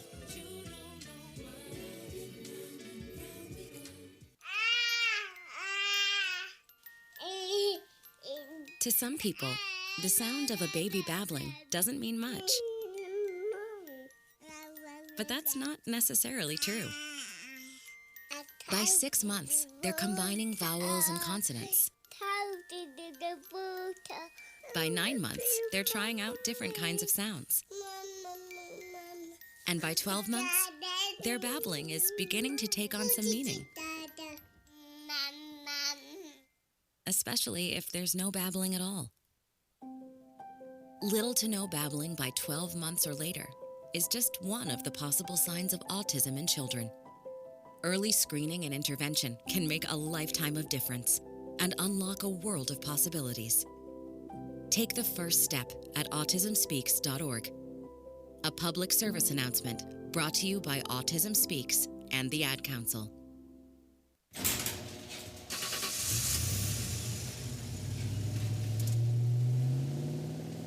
I spend a lot of time in the garage, but even more time in the rain, sleet, and mud.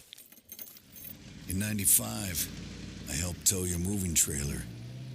In 05, I helped you get out of a ditch.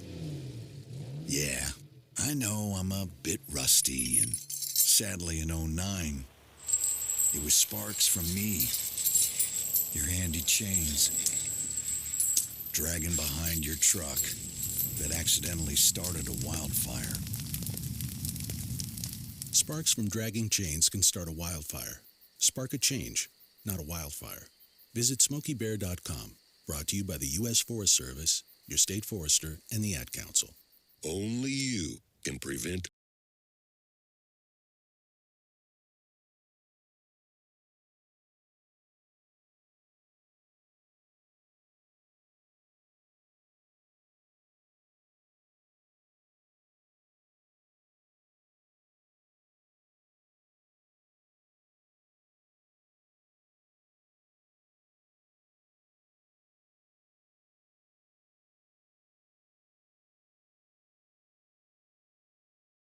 Logic Nation, December 26, 2019. Matt, your host here. I'm with Susan Sterl.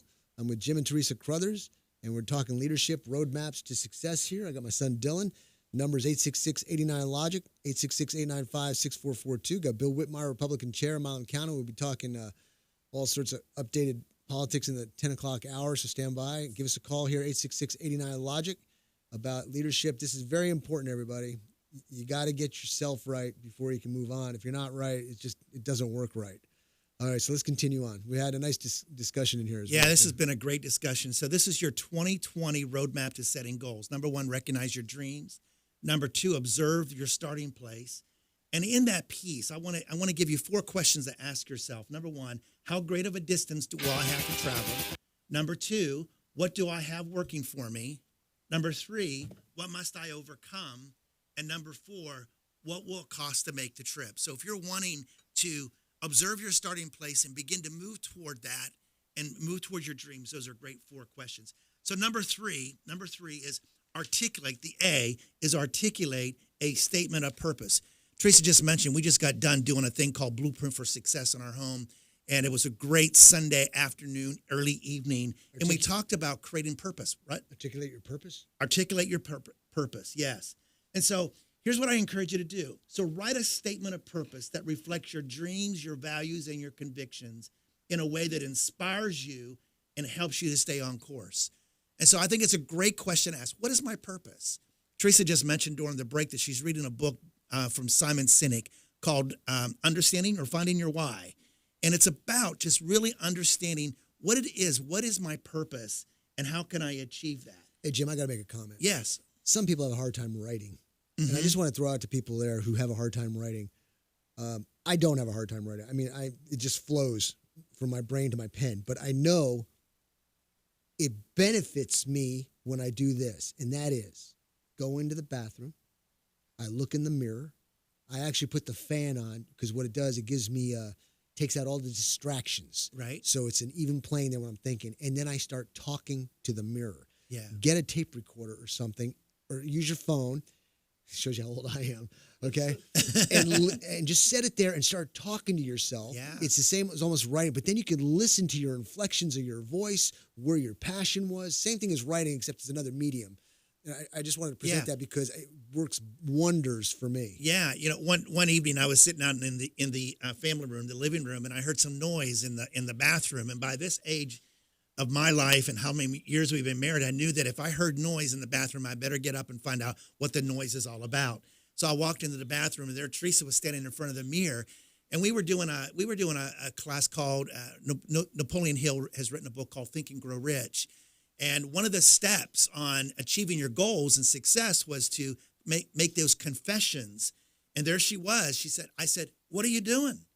And she says, "I'm making my confessions." I said, "Oh," and so there's something about confessing and making those confessions right there in front, and just stating your purpose of what do you really, really, really want to achieve. But if you're going to do it, I suggest record them and listen to them. I think that's very, very powerful. Yeah, go ahead, Teresa. I just write mine down. I actually I write journals all the time, so I don't have a problem writing, and so I definitely write them down, and I go back and read it, and try to stay consistent with that. And I heard a podcast, and the gal was talking about just stating what you want, stating it, and then having, and it's all through Think and Grow Rich with Napoleon Hill, but then just having an awareness that as you are conscious of things, then things begin to open up. So it's awareness, it's being conscious. Yeah, you just said those words. That if you're conscious and you start seeing things open up, it's true. Mm-hmm. Yeah, it's very true. If you're paying attention, you're going to hear it. Just like the Lord's voice. If you understand it and read His Word, you're going to hear His voice when He calls you. That's right. Yeah. I was at an event in February with Grant Cardone down in Miami, Florida, and there was like 35,000 crazy entrepreneurs that were in the building that day at the Marlins Stadium, and every speaker said, "If you agree with me, say 10x." And so I must have said 10x 150 to 200 times while I was there during those 3 days. I tell you what, talking about 10xing your business brought big awareness to me. I walked in new confidence and knew it gave me a spring in my step, recognizing that it was possible for me to 10x, to double my business, to create something that would be really enjoyable. Number four, the D is define your goals. Define your goals. And, I call these SMART goals, right? Specific, measurable, attainable, realistic, and that has a time gap on it, has a time. A goal with no time or no time to start is really just a good idea. And so we encourage in our coaching and our training, we encourage people to define SMART goals. What are the goals that they really want to achieve? And they have to be measurable. So we have recognize your dreams, observe your starting point, articulate a statement of purpose, and then define your goals. And then number 5 is move into action. Hold on. Yes. We're in a perfect spot for a break. So we got road down. We're going to do map on the other side of the break. Exactly. All right, everybody, give us a call, 866-89-LOGIC, 866-895-6442. Stream us live at logicnation.us, social media, Facebook at Logic Nation Radio, and YouTube at youtube.com/Logic Nation Radio. See you on the other side.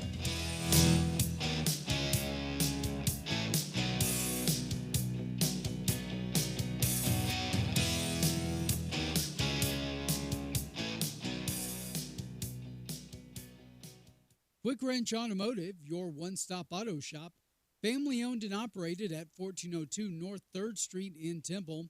Why go to another dealer? Quick Wrench Automotive, a full-service preventive maintenance and automotive repair center, offers a 2-year, 24,000-mile warranty on most repairs nationwide, which also includes complimentary roadside assistance. Quick Wrench also offers the best price for oil changes around at $17.95 plus tax, which includes 5 quarts of oil, new oil filter, washer fluid, and complimentary 23-point inspection. Other great deals are available on our Facebook page as well as our website, quickwrenchautomotive.com. Give us a call Monday through Friday at 254-935-2145 to speak with an ASE certified technician. Quick Wrench Automotive, your one-stop shop for all your automotive needs. Here at the Logic Nation, we often encourage you to be logical. Now, I've got 2 more great words to live by. Get supplied.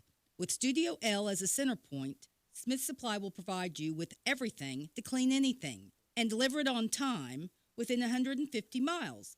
That means we can deliver cleaning supplies to any facility, any business, including hotels and motels, even industries and factories, anywhere in the Killeen, Temple, Fort Hood Metro, Waco, and Austin. No matter where you are, we can ship to your order. We also provide janitorial services and building maintenance in some areas. And our Temple showroom and our online catalog are open to the public.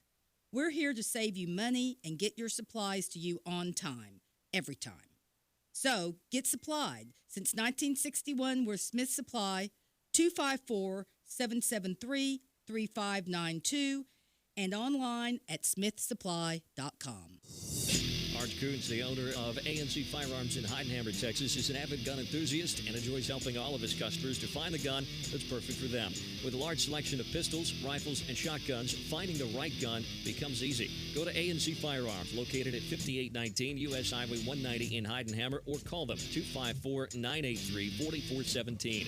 Pistols, rifles, shotguns, ammo, knives, and a whole lot more. ANC Firearms, 254-983-4417. Bankruptcy attorney Ed Laughlin. I really hate to see families suffer, especially when there's something they can do. If you have too many bills to pay, the truth is that filing bankruptcy may be the best thing you ever do. I'm not just saying it, let me prove it to you. That's why I offer a free initial consultation.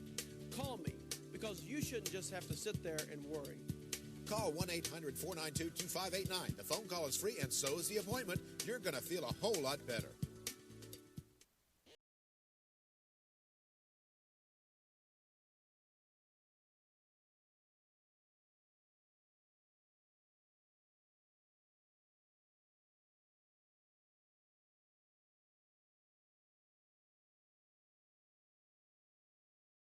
Back, everybody, to Logic Nation, December 26, 2019. Matt, your host here. Excellent conversations on this side of the mic. You need to learn to read lips, and you get all the information. But I'll tell you what, Jim, we're running out of time, so we're going to move right into it. If you want to be on the show, give us a call, 866-89-LOGIC, 866-895-6442. Jim's been talking, and Teresa's been talking about road maps, and we've talked about the road. Let's talk about the map.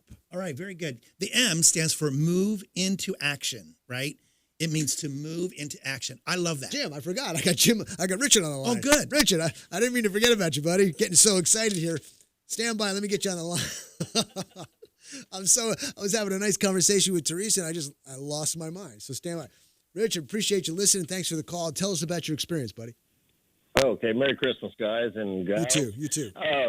I just want to say about 2 weeks ago, Jim, and I really enjoyed this segment. There's others we won't discuss, but this one I really liked. But 2 weeks ago, you talked about, defining your goals and seeing where you want to be, and then taking a step every day towards that goal. Yes. And that really connected with me, because I know where I want to be physically and mentally for like next summer. I'm going through a lot of personal stuff I'm not going to put on the air. Before, I know what I want to look like and what I want to achieve, but if I had an excuse to not go to the gym, I wouldn't go.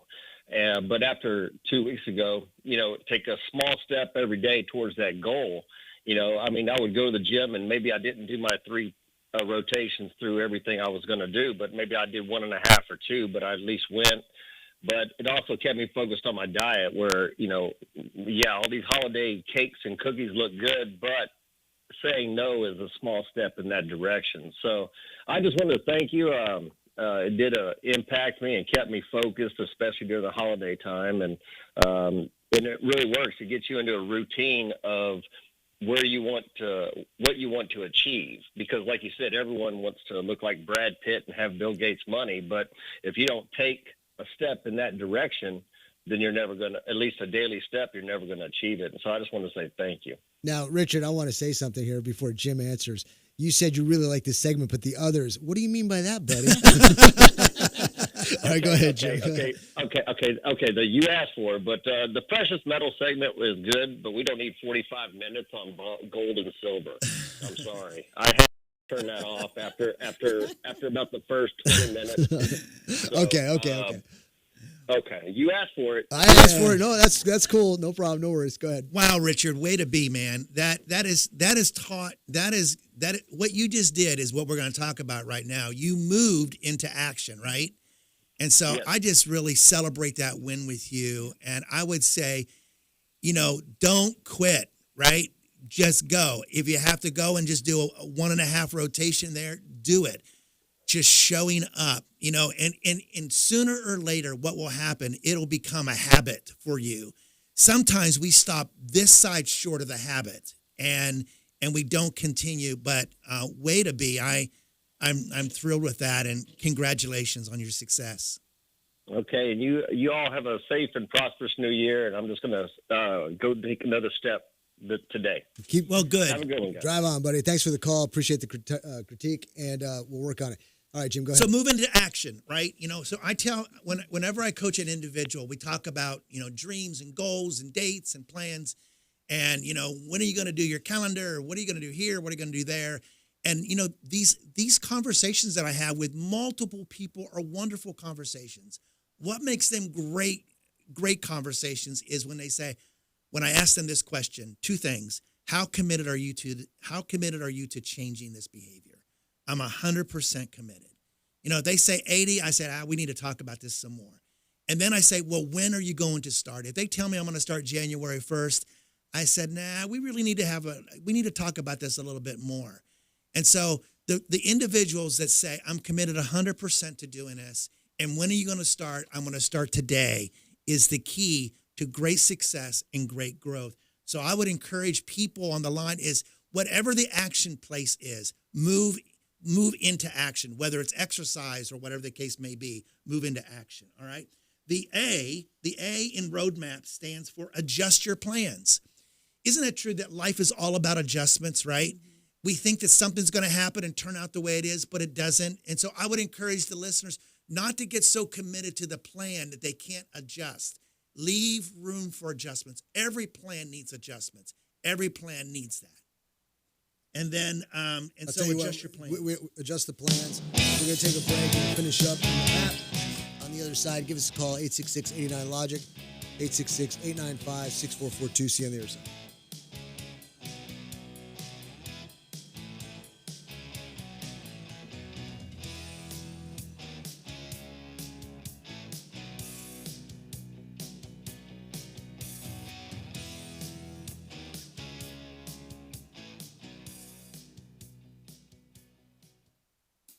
One in 3 adults has prediabetes. 1 in 3.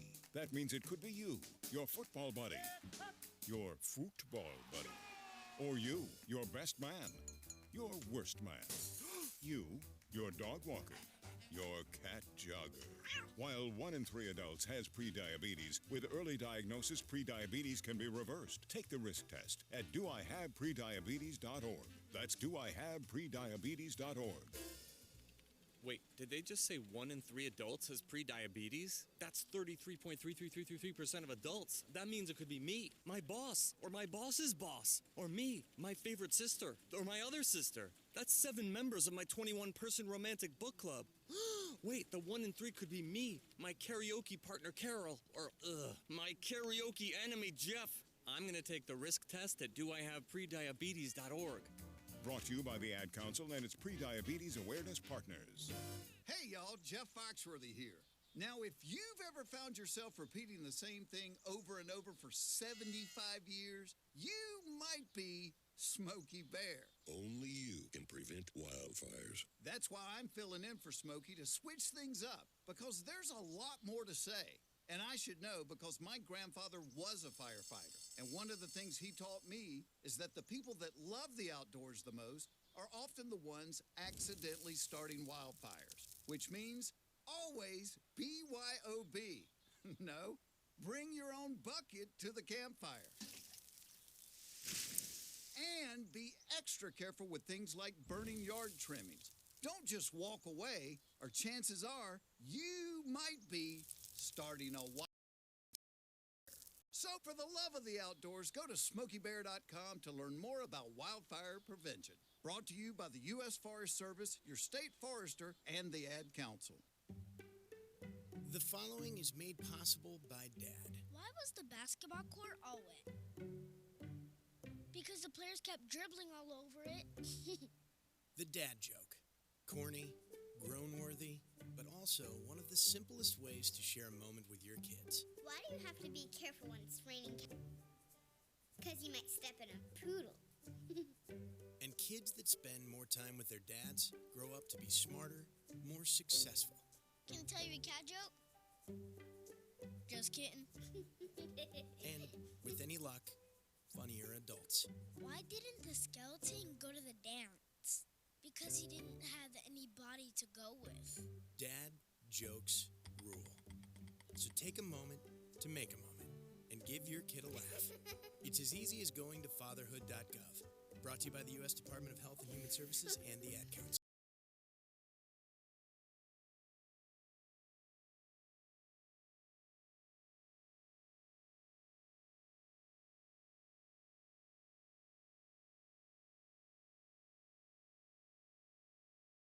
And welcome back, everybody, to Logic Nation, December 26, 2019. Matt, your host here. We got Jim and Teresa Crothers. We're talking leadership, doing a great job. We're talking roadmaps, and we're finishing it up here. So give us a call if you got a last-minute question at 866-89-LOGIC. Jim, take her away, buddy. So recognize your dreams, observe your starting place, articulate a statement of purpose, define your goals, move into action, and I like this, adjust your plans, right? Adjust your plans. Here it is. Adjust your plans based on your results and feedback. Change what's not working and do more of what's working, right? So don't be so married to the program that you don't want to change it, all right? Don't be so married to what you're doing right now that you're not open to, hey, this is really not working as well as I wanted to do, and I'm willing to make the adjustment. So adjust your plans. And then last but not least, point to success and celebrate. We forget to do that, don't we? So, Teresa and I, we try to find things to celebrate in our lives. And, a new business, a new contract, a new proposal, a new opportunity. And we look at each other and say, hey, we got to eat somewhere. Might as well go out and eat and celebrate, right? And so I think it's important for us, as Richard shared here just a few minutes ago on the line, I think it's important for us to look at the success that we're doing or the success that I have made, and then celebrate that. And so sometimes life without pointing to successes and celebrate can get rather dull. I want to put that on a Christian basis as well. Yes. I was reflecting upon this, and I look back at all my times that I can recollect of me having anxiety or concern or worry, and then the problem gets solved. And so as I get older, I reflect back on all those different factors, and I come up with a new problem. I go, wait a minute. I've had this problem, this problem, this problem, and this problem, and I reflect back on it. He took care of me through those. Yes. The same thing with success. Yes. You're getting challenge after challenge, but look, I've done this, I've done this, I've done this, and I've had challenges there, and I've succeeded there. You're going to do it just as well here, and if it doesn't, you move on and do the next thing, right? Yeah, I love that, Matt. So it's important to point to my successes, understand that there will be failures, but also then celebrate the good that has happened in our lives, in my business, in your family. And I think if we do that with consistency, life is so much better. The only extra thing I would say is that, as like you said, you want to put a Christian perspective on that. And Jim and I were talking about that this Christmas season is that, there are things that happen in everybody's lives. And when things happen to our kids, it affects us. But I said to Jim, I said, you know what, Jim? I said, let's think about this. God has been faithful all these years. So even though things might change in our family, things might change with our kids, with our grandkids, nothing ever changes with God. We know him. We know that he's going to be there. We know how he is with us. We know how our relationship rolls with him. And so that, to me, is solid. Yes. And I've got one thing solid, I'm good. Yeah. I can do all the rest, but I got one solid, and that's Jesus Christ. Yeah. Well Well made. Well, and I have to add, too, that and what she's talking about is faith, and you have to have faith through the bad times and the good times, and that God's going to see you through, and faith is, and God never changes. He's always there. That's the one thing that never changes. 'cause That's the changes, constant. Exactly. And Yeah. you got to have it. You got to have the truth. And but God, faith is got to be. You have to have faith even through the bad times. And that way, then you don't have worry. Kind of can go away, and you can focus on the positive. Okay, well everybody, said. we got like limited time, so I want to make sure that everybody knows how to get a hold of you, Jim. What Yeah. you do, if you got any upcoming events. Thank you. I woke up at 4 a.m. thinking about it, the date for the next Blueprint for Success. And so at any here it is, guys. You can reach us at Jim and Teresa Carruthers. We own Carruthers Consulting. Our phone numbers are 254-493-0460. They can reach me at Jim Carruthers, that's CROTHERS, at johnmaxwellgroup.com. You can call, text, email me, and we're here to serve you. We're here to add value to your organization, to you individually. And any way we can serve the public is what we want to do, Matt. Fantastic. Ladies and gentlemen, we got just a little bit of time left. You want to get a quick call on it's 866-89-LOGIC, 866-895-6442. Stream us live at logicnation.us, social media, Facebook at Logic Nation Radio, and YouTube at youtube.com/Logic Nation Radio. It's amazing how you'll get into the middle of a conversation and it flies. Yes. And like right now, I thought we could have some more time, but the clock just ticks. It doesn't give up. It just constantly moves forward, and I got to keep an eye on it. So we're going to be taking a top of the hour break. I just want to thank you very much for coming in. Teresa, you specifically for making the special effort to come in. And we enjoyed your presence. Jim, it's always a pleasure to have you here. Thank a lot you. of people out there, based on comments, text, and phone calls, you're doing a fantastic job, so keep it up. All right, we're going to take a top of the hour break. When we come back, Bill Whitmire, Republican Chair of Milan County, will continue on with updates and things that are happening in the country and in the world. See you on the other side.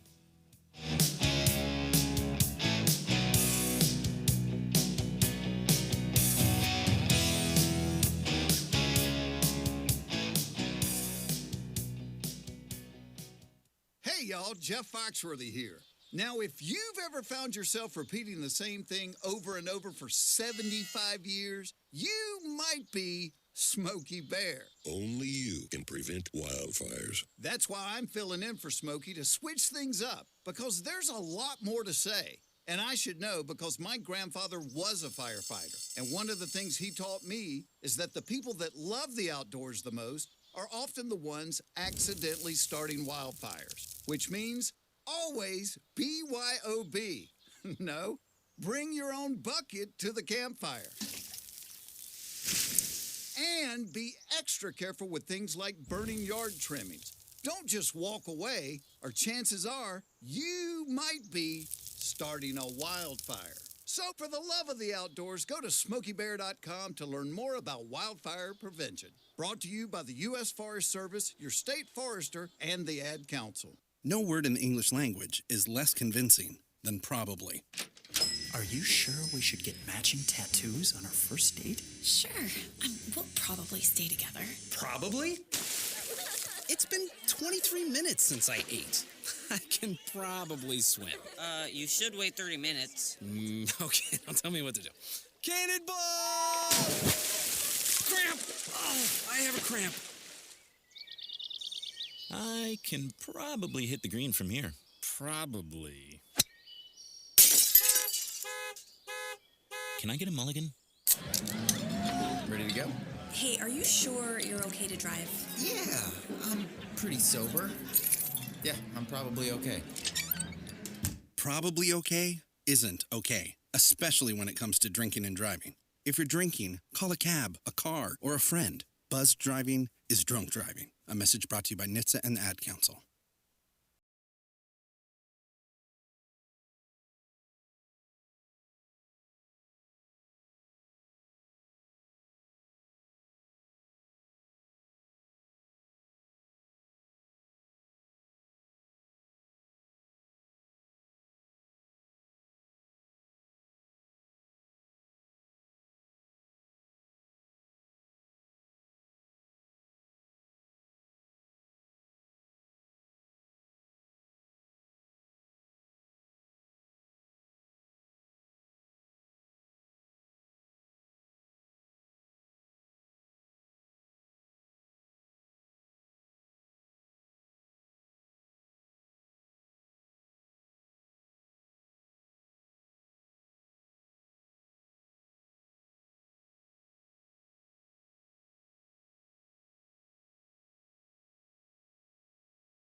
Adopt US Kids presents What to Expect When You're Expecting.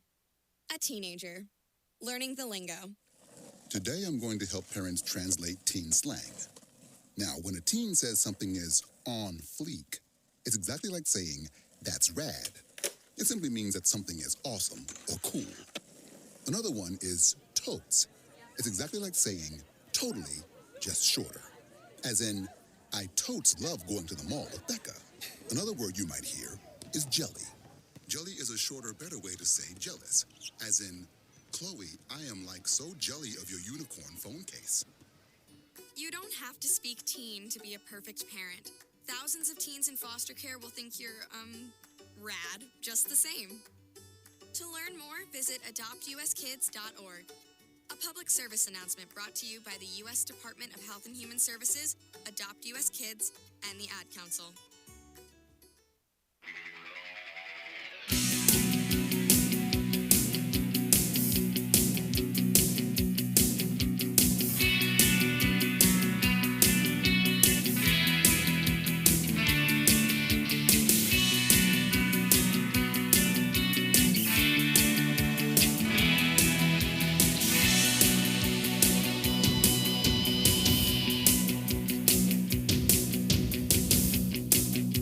Why don't I just proclaim it now? I've had a revelation.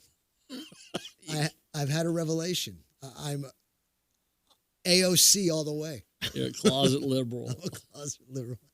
866-89-LOGIC. Give us a call. 866-895-6442. Does that mean you're going to get rid of all your guns and let them have all? You're going to give all your guns guns are bad. away? Guns are It's a bad. fire Susan. sale. I don't have Fire any, sale I don't have any there. guns.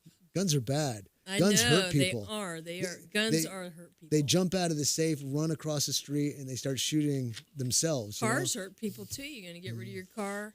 Maybe I'll do that too. I'll get a horse. Go back on go on welfare. All right. I'm going to read the quotes. Nobody's got the quotes. I'll give the giveaway in a minute. Here, if you can tell me who the author of these quotes You are. need to read it right. Use the accent. You got to use the accent. Well, Susan gave part of it away. It's a woman, and it's not a real person. It's not a real person. He goes, well, what do you mean it's not a real person? How come it's not a real person? Well, think about it. This is a hobo suit, darling. You can't be seen in this. I never look back, darling. It distracts from the now. You come in 1 hour, darling. I insist, okay? Okay? It will be bold, dramatic. Simple, elegant, yet bold. You will die. No capes, no capes. That's a giveaway right there. No capes. No capes is the big giveaway. Can't That's have right. any capes. No capes. So give me a call. What happens when you have a cape? You get sucked into You a get vortex. sucked in. It gets caught on things. Yeah, give me a call. 866-89-LOGIC. Bill, I've got one story here that I wanted to read with you here because it's sports related. Okay. I call him Colin Kaepernick or whatever his name is. I call him Colin Colin Kaepernick. Colin because he's a real, you know what? Nike celebrates not standing for national anthem with new Colin shoes. Okay. It goes, Nike released a new shoe celebrating him. Kneeling protest only 6 months after pulling its Betsy Ross line of tennis shoes due to the former football player's outrage. On Monday, Nike released the Nike Air Force One Colin Kaepernick. Kaepernick. I don't give a crap, to be honest with you. Retailing for $110, the shoes sold out in less than 2 hours. Wow. What does that mean? That's great marketing. That means there's a lot of stupid people out there with money enough to pay for it. I know. But they're also favoriting the thought process that goes behind the shoe. Yeah, it's pretty sad. The athletic shoe brand sold out, which features a message commemorating his refuse to stand for the national anthem. Let's see. This is after he successfully influenced the shoe brand to dump its popular Betsy Ross shoe earlier in 2019. You're the bleacher bum. Talk to me about this. You support it or you don't support it with your money. You know, I mean, Nike is a brand. You support it or you don't support it with your money. And I know a lot of people. I know a lot of high school coaches who had contracts with various different sports suppliers, and they were buying Nike uniforms. And this is the last year they're buying it. They have to honor their contract. But once their contract is done, lots of them have said they're done with it. You know, The academies, none of the academies wear Nike anymore. They all wear Under Armour. You support it with your money. You support these things with your money. And if you think, well, it's good quality stuff, I'm not going to let that, then you're part of the problem, quite honestly. And so, you're always going to have those people. He's got people that support him. I don't get it. I think, quite honestly, there were better ways to handle the situation, more productive ways than to kneel. You brought it up last week about what he did wasn't really what he was doing. It brought attention to him kneeling, but it didn't bring attention to what he. It didn't bring attention to his cause. It brought attention to the way he decided to do it. The way to do it if you're a pro athlete. Look at all the pro athletes who just in the last week have gone out, and it's kind of become a trend with them this week. Go pay layaways off. Go pay, spend $10,000, $15,000, $20,000, $30,000 to go walk in a store and say, I want to pay everybody's layaway off in here. I heard and who uses layaways now? Used to it was a lot of middle class folks use layaway, but now most of them use credit cards. The people that use layaways are usually the poor people that can't get a credit card, but they can put stuff on layaway. And a lot of these athletes, and that right there has, generated so much more positive feelings for these athletes than kneeling. Once he knelt and made it that his issue, people have lost track of what the issue was. It became about disrespect to the flag and not about how to do things. But didn't that open a window to an existing problem that we didn't focus on? Him kneeling opened up the window to all these other people in this country who show the same disrespect towards the flag. Yeah, essentially, yeah. Without him kneeling, so the one positive aspect of it he showed you true colors. But here's the other side of it. It's died down. It's become such commonplace now. It's kind of died down. Nobody pays attention to it. Is he playing football? No. So he's not really even an athlete anymore. Well, he wasn't that great a quarterback to begin with, was he? That was the thing. And the thing is, he opted out of his contract. He didn't get cut. They didn't fire him. He had the option. He opted out of his contract, and nobody else hired him. He opted out thinking somebody was going to grab him. The only reason he was playing a lot that last year is because the other three quarterbacks on that team got hurt. All three of the other 49er quarterbacks got hurt, and they had to use him. So now he's being used. How does it feel? How must it feel to be him knowing you're being used? It's the only thing that keeps him in the limelight. It's the only thing that keeps any kind of celebrity to him. He must look he's a Kardashian now. I have this whole, we might as well call him a Kardashian because that is what these people are. Kardashians are people that have absolutely zero talent, zero use in the world, but they're in. You go, just hit yahoo.com and you'll get a list of, you can get access to your Yahoo account and all this other stuff, but there's a list of news stories that go down it. And I'll guarantee you every third or maybe fourth one is about a Kardashian. Or a Jenner, the Jenner, they're all the same family. One out of every third or four. I challenge you people. Go do it. You think I'm crazy, think I'm making this up, but you go look at it, and 2/3 of the stories are going to be political about the impeachment and or the Kardashians. And it's all right there. It's just crazy. That's what we focus on. So when Kaepernick knelt, now that is all that keeps him in the press. He went in the NFL set up an opportunity at the Falcons practice center for him to have a chance to work out for 26 teams, I think was the number.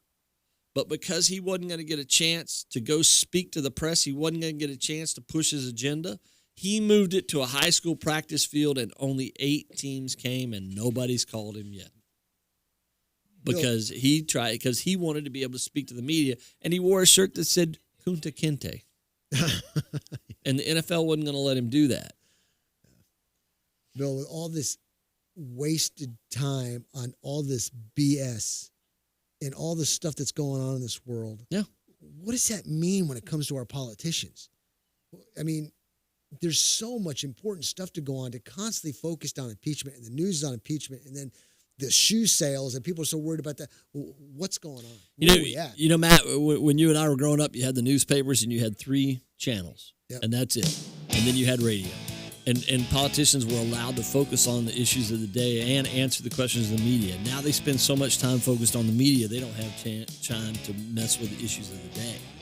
All right, we're going to take a break. We come back. We'll continue on. Give us a call, 866-89-LOGIC. See you on the other side.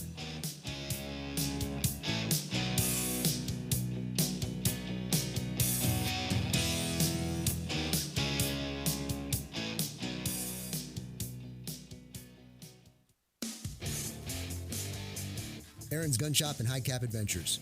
If you've decided to carry a handgun for self-defense, you better know what you're doing. If you don't, you better learn fast. Not only fast, but thoroughly. Aaron's Gun Shop and High Cap Adventures fills the void between a Johnny wannabe and a person who has been properly trained in the proper handling and use of a firearm. Call me, Matt Petros, at 254-697-4721 or email me at aaronsgunshop@gmail.com and set up a class or seminar to get you started on the road to proficiency with a firearm for self-defense. Go to our website, aaronsgunshop.com, and review the High Cap Adventures page. We have seminars to cover most forms of firearms training. Call 254-697-4721 or email me at aaronsgunshop@gmail.com to get more information on how to get started with your training. The time for games is over. Reality starts now. aaronsgunshop.com.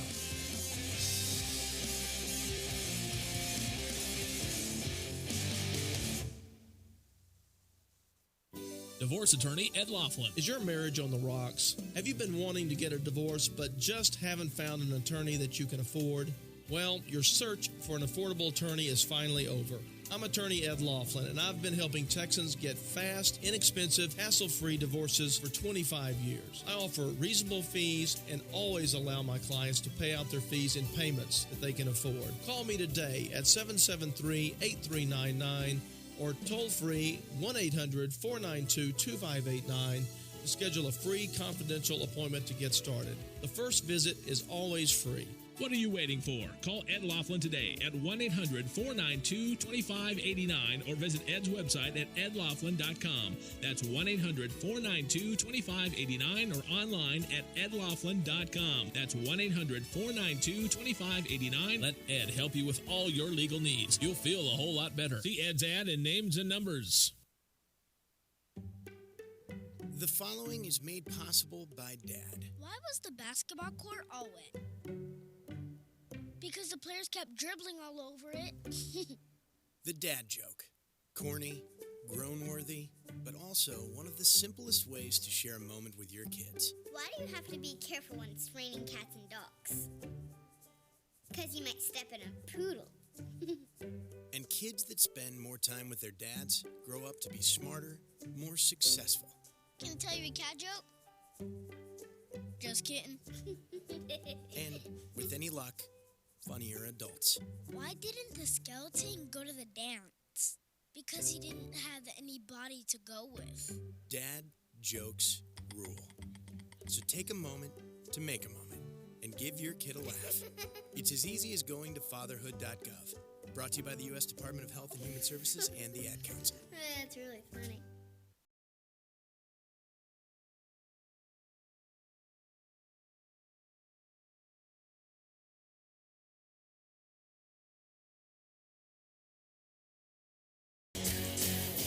Welcome back, everybody, to Logic Nation, December 26, 2019. Matt, your host here. I got Susan Sturl with me, Bill Whitmire, Republican Chair of Milan County. I got my son, Dylan. We're talking all sorts of things. We're talking the bridging the gap between old and young when it comes to politics and policies. We're talking about this Colin guy, the real The first subject is way more interesting than Colin Kaepernick. Well, this is important because it opened up I don't want to discuss it. I was just making a point. It's important to see that people are buying these shoes at $110 and they sold out. That tells you the mindset of a lot of people out there. I know. It drives me crazy. It's pretty sad. So give us a call, 866-89-LOGIC. You know, Dylan, you can share my mic here, and we'll just talk about a whole bunch of things. So I guess, Bill, in that conversation the first hour, when we were talking bridging the gap, you didn't really get to say much. Is there anything on that you can No, I mean, I just one of the most wonderful reads. There's a book that Bobby Kennedy wrote called "To Seek a Newer World," and one chapter of it is dealing with youth, and he doesn't say dealing with youth. It is the youth attitudes and the youth movement and such. And the thing is, if you don't encompass the youth and you don't bring them in and you don't utilize them and their points of views to change society, then you're going to have a huge shift one day, and you're going to lose a generation. You know, there is this Generation X, which pretty much I'm a part of, you know, and then you have this Gen Y, and then you have the millennials, and the whole Gen Y group is just lost. They're like a group that's just totally abandoned, lost, because nobody ever paid attention to them. You got to bring in the youth to get that point of view. We talked about it. If you stay, Con brought up the whole if it's not broke, don't fix it. Well, sometimes it's not broke and it's still working, but it's antiquated. And if you don't bring that youth in to think out of the box and get a different direction, you'll stay in an antiquated mode for years and years and years, and you'll get passed up. Going off of that, so about 60% of young voters a lot of them are focused on issues like things like pollution, things like gun control, and issues like that on the conservative side are not as touched on as much as the younger generation would like. What that leaves is then they flock to another side that will at least that feigns sympathy, that will entertain those notions of theirs. Yeah. If it's acknowledged on both sides, then they have more difficulty picking a side. We've been playing this game with impeachment for 30 years. And who's more focused on it? I would say, boomers and a lot of my generation, Gen X, but probably half the Gen X, but then the other half, Gen X, Gen Y, millennials, they're more concerned with just what you mentioned, environment, information technology, fuel, all this stuff, tax rates and stuff. And so the media right now is 24/7 impeachment. And those aren't even the big issues in this election. And that's where the Democrats are missing the boat, thankfully, is because they are so focused on impeachment, they can't see the real issues at the time. And the other part of the problem is they can't run on environment or on the economy because we're booming. We're a little 13,000 less people filed for unemployment. Now, it's going to go up a little bit after Christmas, but they can't run on that, and they're not listening to any of this stuff. I'm not saying necessarily that all the Republicans are listening to the youth vote either, but those are issues that the youth is worried about. Let's face it, a lot of the stuff that Trump is being accused of doing, it doesn't bother the youth. That's small fries. Where it bothers is the older folks, the folks that are in that if it ain't broke, don't fix it mode, And I'm all for the youth. I am, but I'm scared of the youth. I want to ask a question, serious question. I would like your answers, please.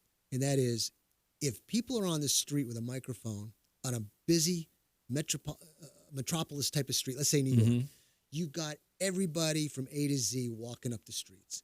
And if you're there and you ask generality questions that should be taught in grade school and maybe high school, and 9 out of 10 cannot give the answers, would that be a good representation of a majority of the people, yes or no, in your opinion?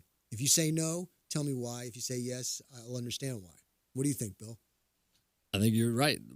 Vast majority of people can't answer a lot of those questions. But I'm going to tell you this, though.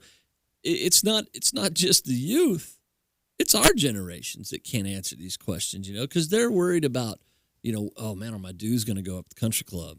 Or I think can I there's get a in the certain movies? age, though, where it gets a little bit better. Okay, Dylan, what do you think? Well, so you can debate all you want as to whether it's the majority or if it's not, or if people should know this information or whether they don't know it.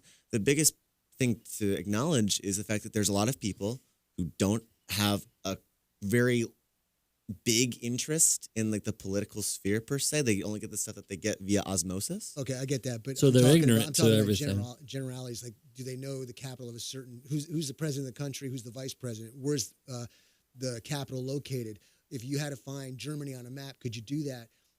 How many continents are there? And they can't even answer these questions. Or if you want to get a little tricky on politics and you say, under what branch of government does the Federal Reserve fall? It's not. It's a private institution. So when you look at those different things and you say, I'm dealing with somebody who's giving me ideas who has no real clue as to the basic fundamentals. I think you would be surprised at the consistency of that ignorance level, regardless of age. I don't think that ignorance level is going to change, and that's all it is. It's a level of ignorance as to how government works and how current you're not events. Stupid. You're not informed. That's right, and I think that level remains pretty much the same, regardless of age. Okay, so if the majority is like that, Yeah. and these people are spouting out their ideas, why should I, one who tries to be somewhat current on information, I'm far from it, but if I'm I didn't know that, let me go check it, as compared to reading a bullet point or a headline, why would I want to listen to somebody who shows me they don't have the basic fundamentals? I got a couple of callers on the line. Let me go. Well, the problem is there's a lot of older people that are going to give you advice that are ignorant as to those fundamentals too. Yeah, I can't argue, man. Okay, I got John on line 2 here. John, thanks for listening. Thanks for calling. What's on your mind, buddy? Yeah. I think that the youth needs the dog fornication slapped out of it.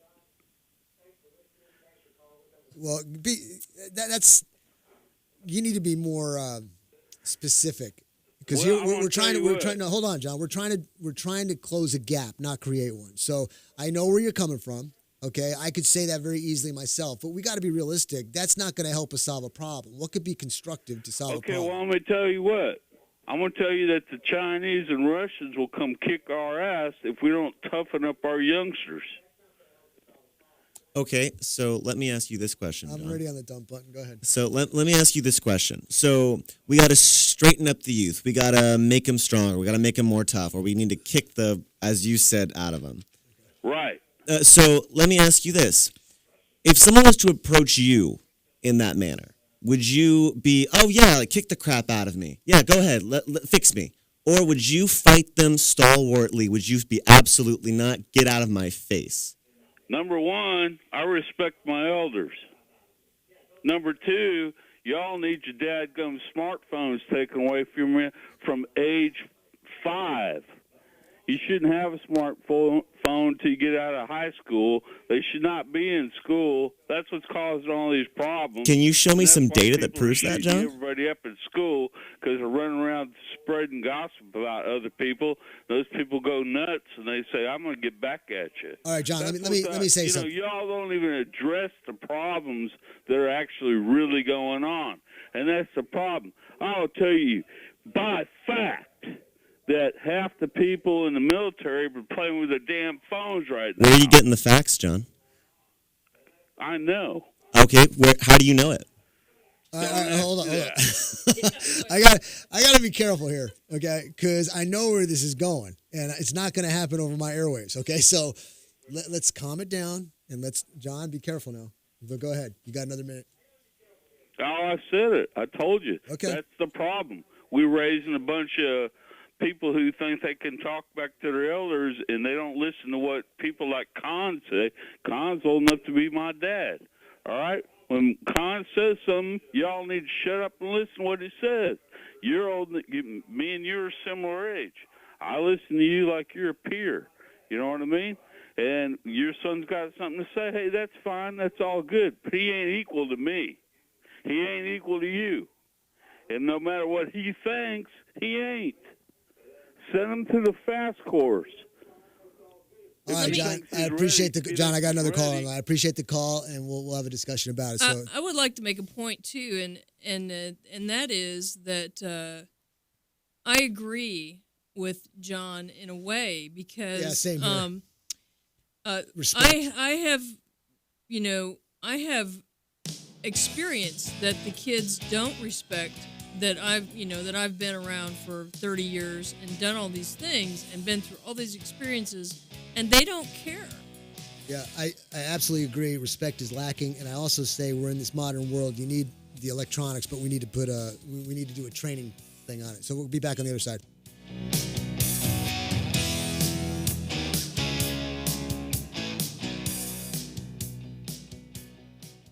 DWI and criminal defense attorney Ed Laughlin. Just because you or a loved one has been pulled over or arrested for DWI does not mean you're guilty of DWI. I'm attorney Ed Laughlin, and to be arrested and charged with DWI, the officer has to only have probable cause that you're intoxicated. It's only the officer's opinion. However, to be convicted of DWI, your guilt must be proven beyond a reasonable doubt, which is a much stricter burden. If you have been arrested for DWI or any other offense and want an attorney who will rigorously defend you, call me at 1-800-492-2589 or log on to my website at edlaughlin.com. Over the past 25 years as an attorney, I've been both a prosecutor and now a defense attorney. You need an experienced attorney who will work hard to get you the justice that you deserve. What are you waiting for? Call Ed now at 1-800-492-2589 to schedule a free confidential appointment or visit Ed's website at edlaughlin.com. First visit is always free. You're going to feel a whole lot better. See Ed's ad in names and numbers.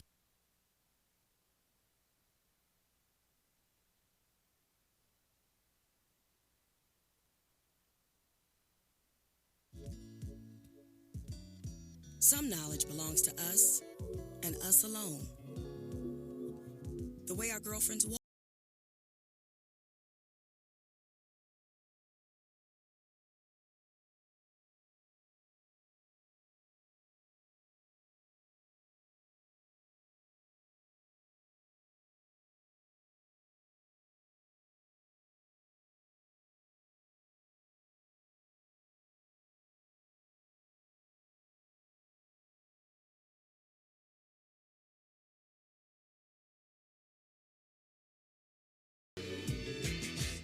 But knowing your breasts can save it.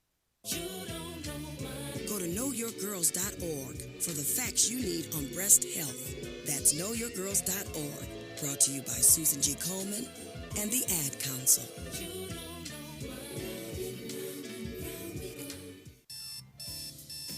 Wake up and text. Text and eat. Text and catch the bus. Text and miss your stop. Wait. Text and be late to work. Sorry, I'm late. Text and work. Text and pretend to work. Text and act surprised when someone calls you out for not working. Who, me? Text and meet up with a friend you haven't seen in forever. Hi. Oh, hey. Text and complain that they're on their phone the whole time.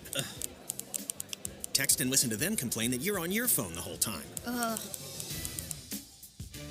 Text and whatever. But when you get behind the wheel, give your phone to a passenger. Put it in the glove box. Just don't text and drive. Visit StopTextsStopWrecks.org. A public service announcement brought to you by the National Highway Traffic Safety Administration and the Ad Council. Hey, y'all, Jeff Foxworthy here. Now, if you've ever found yourself repeating the same thing over and over for 75 years, you might be Smokey Bear. Only you can prevent wildfires. That's why I'm filling in for Smokey to switch things up, because there's a lot more to say. And I should know because my grandfather was a firefighter. And one of the things he taught me is that the people that love the outdoors the most are often the ones accidentally starting wildfires, which means always BYOB. No, bring your own bucket to the campfire. And be extra careful with things like burning yard trimmings. Don't just walk away, or chances are you might be starting a wildfire. So for the love of the outdoors, go to SmokeyBear.com to learn more about wildfire prevention. Brought to you by the U.S. Forest Service, your state forester, and the Ad Council.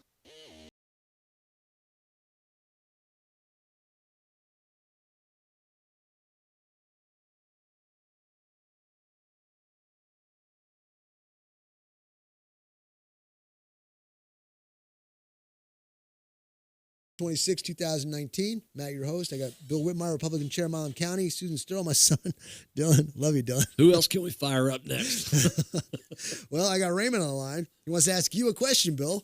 Okay. If you want to be on the show, give us a call, 866-89-LOGIC, 866-895-6442. Stream us live at logicnation.us. Social media at Facebook at Logic Nation Radio, and YouTube at youtube.com/Logic Nation Radio. So let me get you set up here, Raymond, and thanks for calling. You're on the air. Go ahead.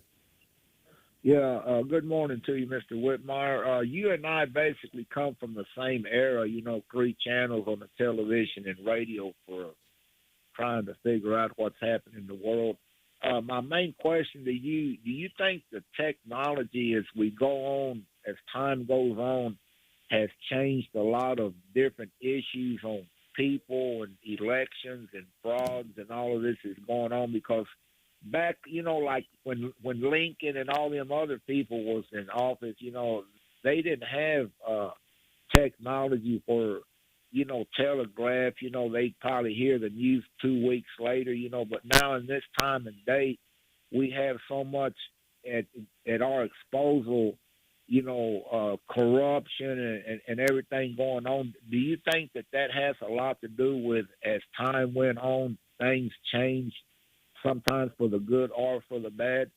And as far as all these people that are elected in office, do you think some of them probably got in there illegally and nothing's been said because of the technology covering behind everything? You have a good day, sir. All right. Hey, thanks, Raymond. I think the technology has helped keep folks from being, you can't have a situation where like President Johnson won his first few elections into the Senate and a lot of dead people voted in those elections.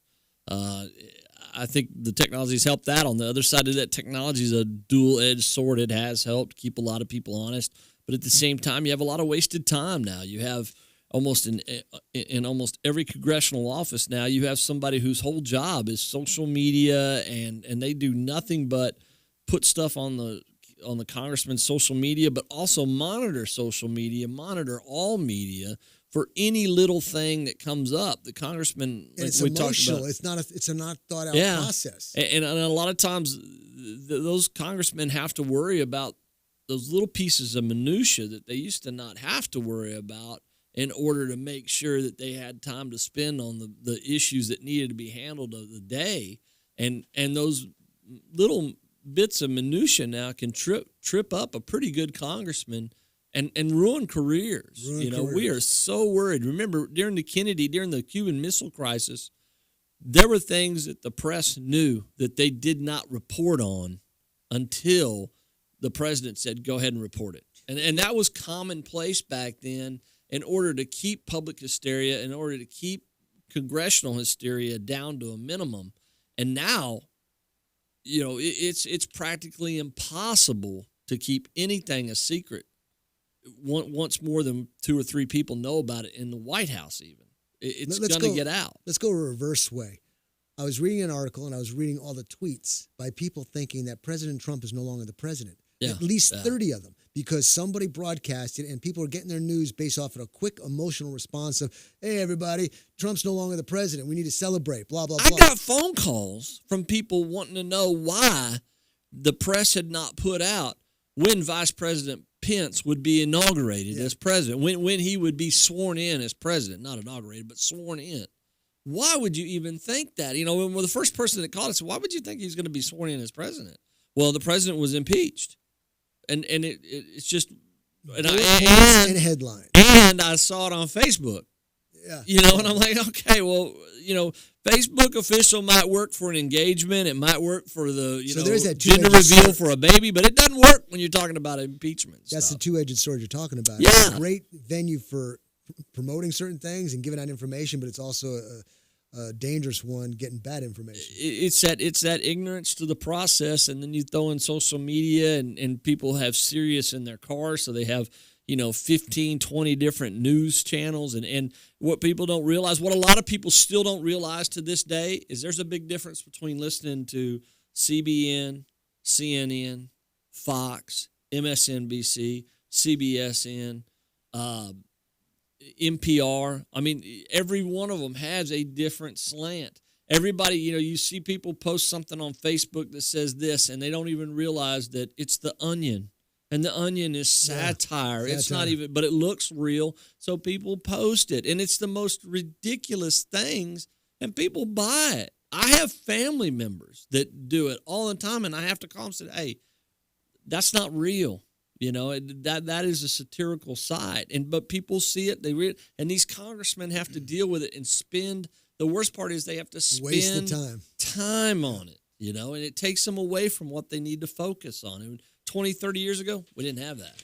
Okay, last time I'm going to do the quotes after the break. If you don't call me, I'm going to tell you who it is. You can't. It's impossible. This is a hobo suit, darling. You can't be seen in this. I'll never look back, darling. It distracts from the now.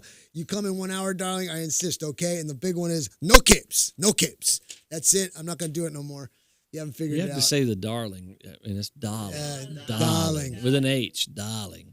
But you guys did it so well, and nobody's called on it, so I'm just going to... No capes. No capes. That's an incredible statement. No capes. Okay? It's incredible. Look at the mouse channel. Incredible.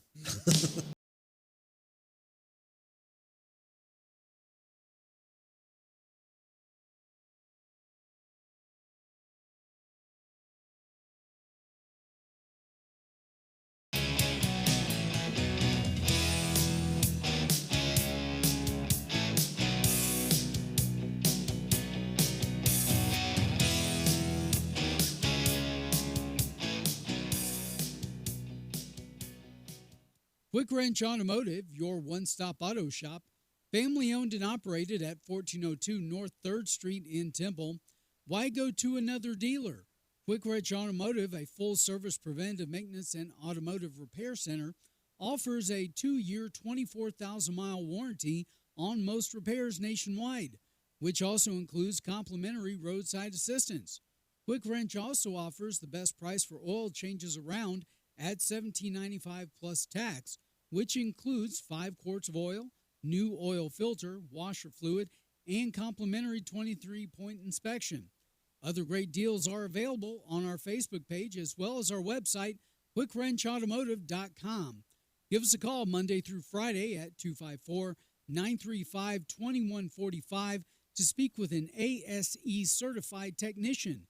Quick Wrench Automotive, your one-stop shop for all your automotive needs. Here at the Logic Nation, we often encourage you to be logical. Now, I've got 2 more great words to live by. Get supplied. With Studio L as a center point, Smith Supply will provide you with everything to clean anything and deliver it on time within 150 miles. That means we can deliver cleaning supplies to any facility, any business, including hotels and motels, even industries and factories, anywhere in the Killeen, Temple, Fort Hood Metro, Waco, and Austin. No matter where you are, we can ship to your order. We also provide janitorial services and building maintenance in some areas, and our Temple showroom and our online catalog are open to the public. We're here to save you money and get your supplies to you on time, every time.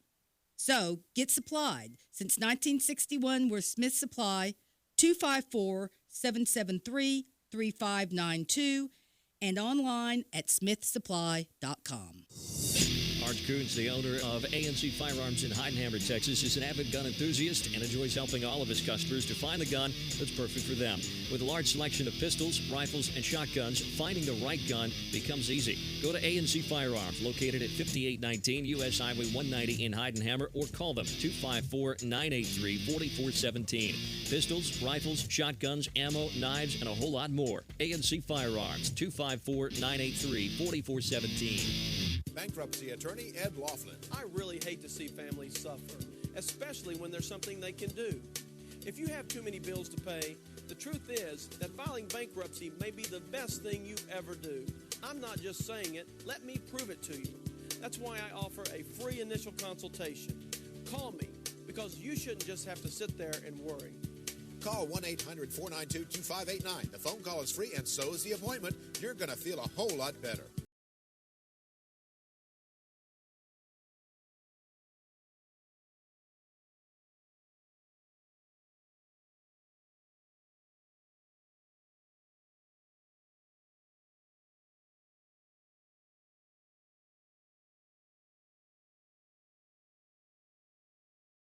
Okay, everybody, Logic Nation, this conversation is wearing me out. I'm going all which way here, different directions. Well, when you get old, I mean, it's... Yeah, I know, it wears you out, right? Yeah. 866-895-6442, 866-89-LOGIC.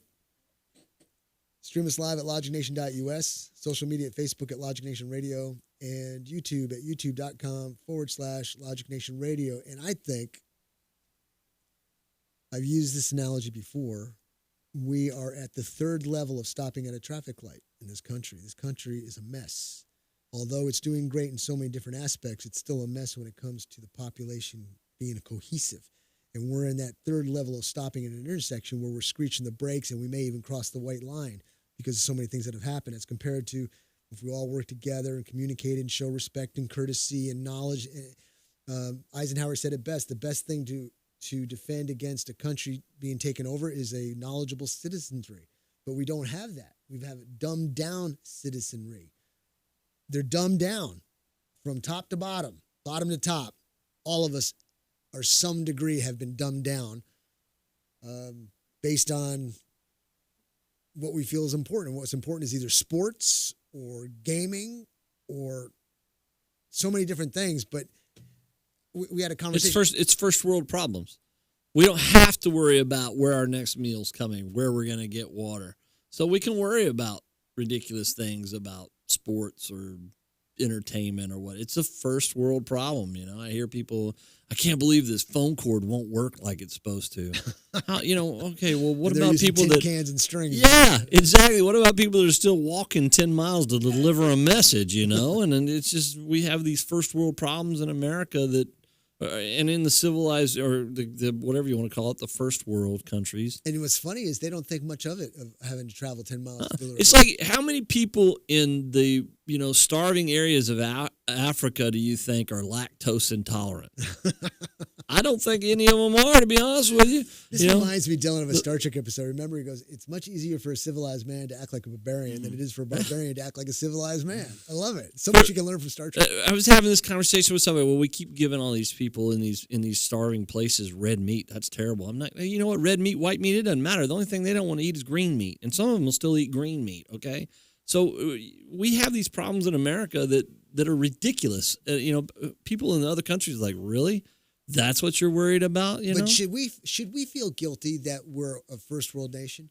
I don't think so. I think it's don't feel guilty, but think about what you're complaining about. Think about what you're complaining about. That's right. It's like we had the dumbest complaints in this country. Should we get more luxurious if we can? Sure, why not? If we're able to do it, but don't forget. That's why I always say GPS is great, but I got my map, compass, and protractor right here in case that stuff goes down. Oh, my kids, when this is, and Dylan knows my kids.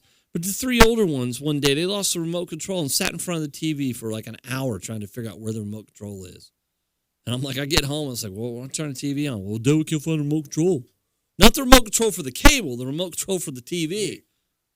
Boom, walked up and hit the button on the TV. They were astounded that there was an on-off switch on the flipping TV, Yeah, I mean, but that's the world we live in now. And the problem is a lot of TVs don't have an on-off switch anymore. So it's just, we live in this world now where they're constant on because the government is listening to you at every step. I can't believe the number of teenagers that don't know how to change a tire. It's ridiculous to me. I came up on a young man the other day, he and his wife, and he was probably 22 or 23.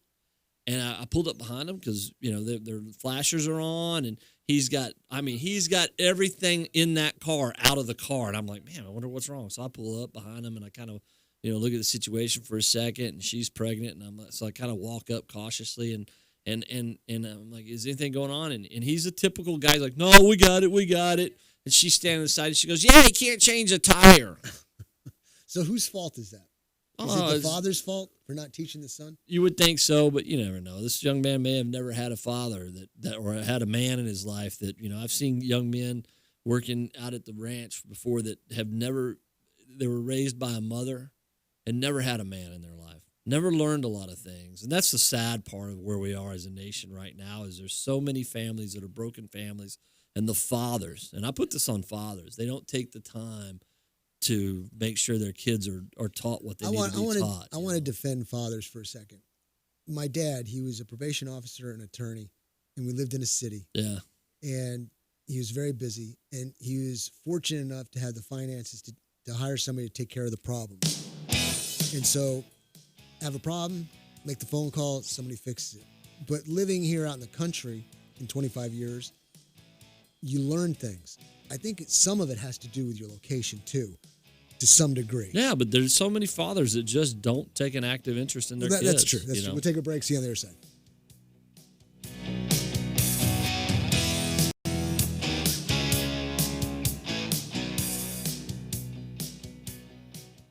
Not completing high school is more of a social thing than it was an academic thing. I came out in the 11th grade. Nobody was embracing you. The kids were cruel. It was very difficult to be gay. Even though all these years have passed, I still had that longing to have my diploma. The hard part was determining that I was going to do it, but I definitely didn't do it alone. At age 30, with the help of her mentor, Carissa finished her high school diploma. I have a mentor, Maria. She convinced me to continue my education and to finish what I started to get my diploma. Just never judges. She's a true role model. If you're even considering getting your high school diploma, go get it. You can do it. No one gets a diploma alone. If you're thinking of finishing your high school diploma, you have help. Find free adult education classes near you at finishyourdiploma.org. That's finishyourdiploma.org. Brought to you by the Dollar General Literacy Foundation and the Ad Council. Wake up and text. Text and eat. Text and catch the bus. Text and miss your stop. Wait. Text and be late to work. Sorry, I'm late. Text and work. Text and pretend to work. Text and act surprised when someone calls you out for not working. Who, me? Text and meet up with a friend you haven't seen in forever. Hi. Oh, hey. Text and complain that they're on their phone the whole time. Text and listen to them complain that you're on your phone the whole time. Text and whatever. But when you get behind the wheel, give your phone to a passenger. Put it in the glove box. Just don't text and drive. Visit StopTextsStopWrecks.org. A public service announcement brought to you by the National Highway Traffic Safety Administration and the Ad Council.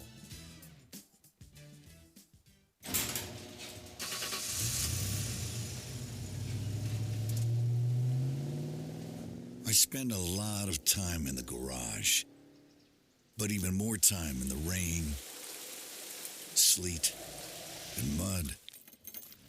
In 95, I helped tow your moving trailer. In 05, I helped you get out of a ditch. Yeah, I know I'm a bit rusty, and sadly in 09, it was sparks from me, your handy chains, dragging behind your truck that accidentally started a wildfire. Sparks from dragging chains can start a wildfire. Spark a change, not a wildfire. Visit SmokeyBear.com.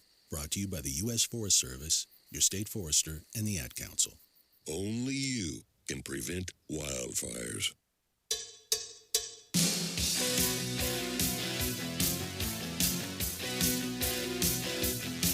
And welcome back, everybody, to Logic Nation. Finishing up the final hour of today's show, and it's been a good one. I'm going to finish it up with an opinion piece, and if we got some time left over, we'll do some final comment. But I was sitting at the table, meditating upon my thoughts, and I wrote these words on the paper. So let's try this out. This is titled, "Flatten the Downward Slope." Ladies and gentlemen, the only thing that can stop this country from continuing to be great is the moral corruption from within. No country of former glory has ever survived this form of corruption. As observed by Sir Alex Fraser Tyler, a Scottish historian, the cycles of a nation are from bondage to spiritual faith, from spiritual faith to great courage, from courage to liberty, from liberty to abundance, from abundance to selfishness, from selfishness to complacency, from complacency to apathy, from apathy to dependency, and from dependency back again into bondage. I believe that too many in this country fall in the apathy to dependency category, with accelerating towards bondage once again. That's all well and for them, but for me and you, I'm staying in the liberty and abundance category. Courage should always be there. Ladies and gentlemen, I want to tell you a story of the USS Fitzgerald, a destroyer in the U.S. Navy. On June 18, 2017, it was struck without warning by the ACX Crystal container ship in the busy shipping lanes near Japan. As a result of the collision, the hull of the Fitzgerald was ruptured and caused severe flooding. How swiftly and courageously the ship would have sunk. The powerful destroyer is the United States. The container ship is immorality and corruption. The crew are the citizens. The few citizens, sailors, saved the ship from sinking, although still very damaged. These citizen sailors are in the courage to liberty phase. The ship could have easily slipped beneath the waves, never to be seen again, but was saved by the courageous few. God bless our men and women in uniform. Ladies and gentlemen, our ship, our country, is sinking. There is still time, however, to get us back to port for repairs and get back on mission. We must all work together on this, stay focused on the current task at hand, and ready. Let's all put aside any differences or hindrances to this objective. I guarantee you that there was no color, no sexual orientation, no PC, no conflict of beliefs, just a common goal to stay afloat, alive, and battle ready. So as we descend with increasing speed down the slope to oblivion, we, the crew of this great ship, need to all come together to flatten out its descent. Our current president is fighting for us and is slamming on the brakes. Let's support our commander by making the ocean waves in this analogy turn into a huge red wave of victory come November 2020. I'm behind the mic manning the post. Please get to your battle position too, and together we will achieve success. So there you go. I hope that sends a signal, does something to somebody out there or whatever. Susan, do we need to talk about Logic Fest, don't we? Okay. Logic Fest is January 24th, 25th, 26th. Book your hotels now. Windcrest Inn and Suites, Sunset Inn and Suites, Econo Lodge, Baristas Guest Quarters. Call down there and say you're going to Logic Fest, and they'll give you the special rates. There's a lot to do. It's a great time for like-minded folks to get together and talk about, or not like-minded folks to get together and talk about. Maybe Dylan will be there. Not that he's not like-minded. I need to take that back. I'm digging a hole here. Save. Anyway, let's start over. Quick, we got 6:30 Friday, dinner at Crossroads Steak Saloon and Steakhouse. Saturday, there's another dinner. There's a lot to do. Wine stores, the museum, the Knick-Knack store on the right side of the street, depending on how you're There's going lots down. of food, beer. I mean, it's a live music. And if you're going to go, check out the movie Midway. At least get some familiarization with the Battle of Midway so when you go to the museum, you can pick up on all these different things. Bill, I want to thank you for coming on. You're going to be here tomorrow, and we'll hit it hard. Dylan, not sure if you're going to be able to make it, but if you can, we'd love to have you. Thanks for coming on. Susan, always a pleasure. Thank you for keeping the ship straight. And we're about to kill it for today, so it's been a pleasure to come back. Thanks for the calls. Thanks for listening, and we'll be back tomorrow at 8 o'clock. Until then, God bless. Keep your powder dry, and stay out of trouble. Enjoy the rest of the day. Enjoy the weather, and we'll just see you tomorrow.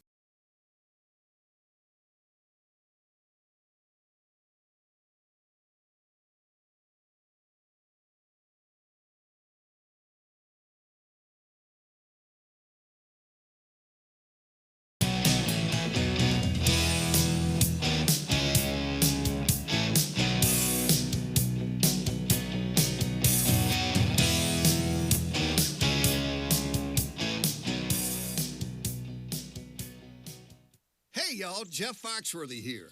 Now, if you've ever found yourself repeating the same thing over and over for 75 years, you might be Smokey Bear. Only you can prevent wildfires. That's why I'm filling in for Smokey to switch things up, because there's a lot more to say. And I should know because my grandfather was a firefighter. And one of the things he taught me is that the people that love the outdoors the most are often the ones accidentally starting wildfires, which means always BYOB. No, bring your own bucket to the campfire. And be extra careful with things like burning yard trimmings. Don't just walk away, or chances are you might be starting a wildfire. So for the love of the outdoors, go to SmokeyBear.com to learn more about wildfire prevention. Brought to you by the U.S. Forest Service, your state forester, and the Ad Council. Some knowledge belongs to us and us alone. The way our girlfriends walk.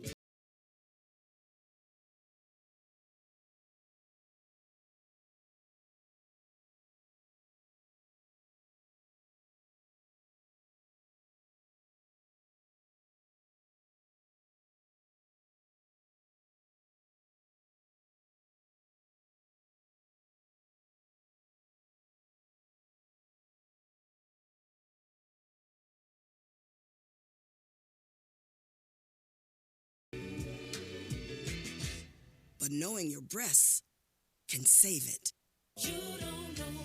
Go to knowyourgirls.org for the facts you need on breast health. That's knowyourgirls.org. Brought to you by Susan G. Coleman and the Ad Council.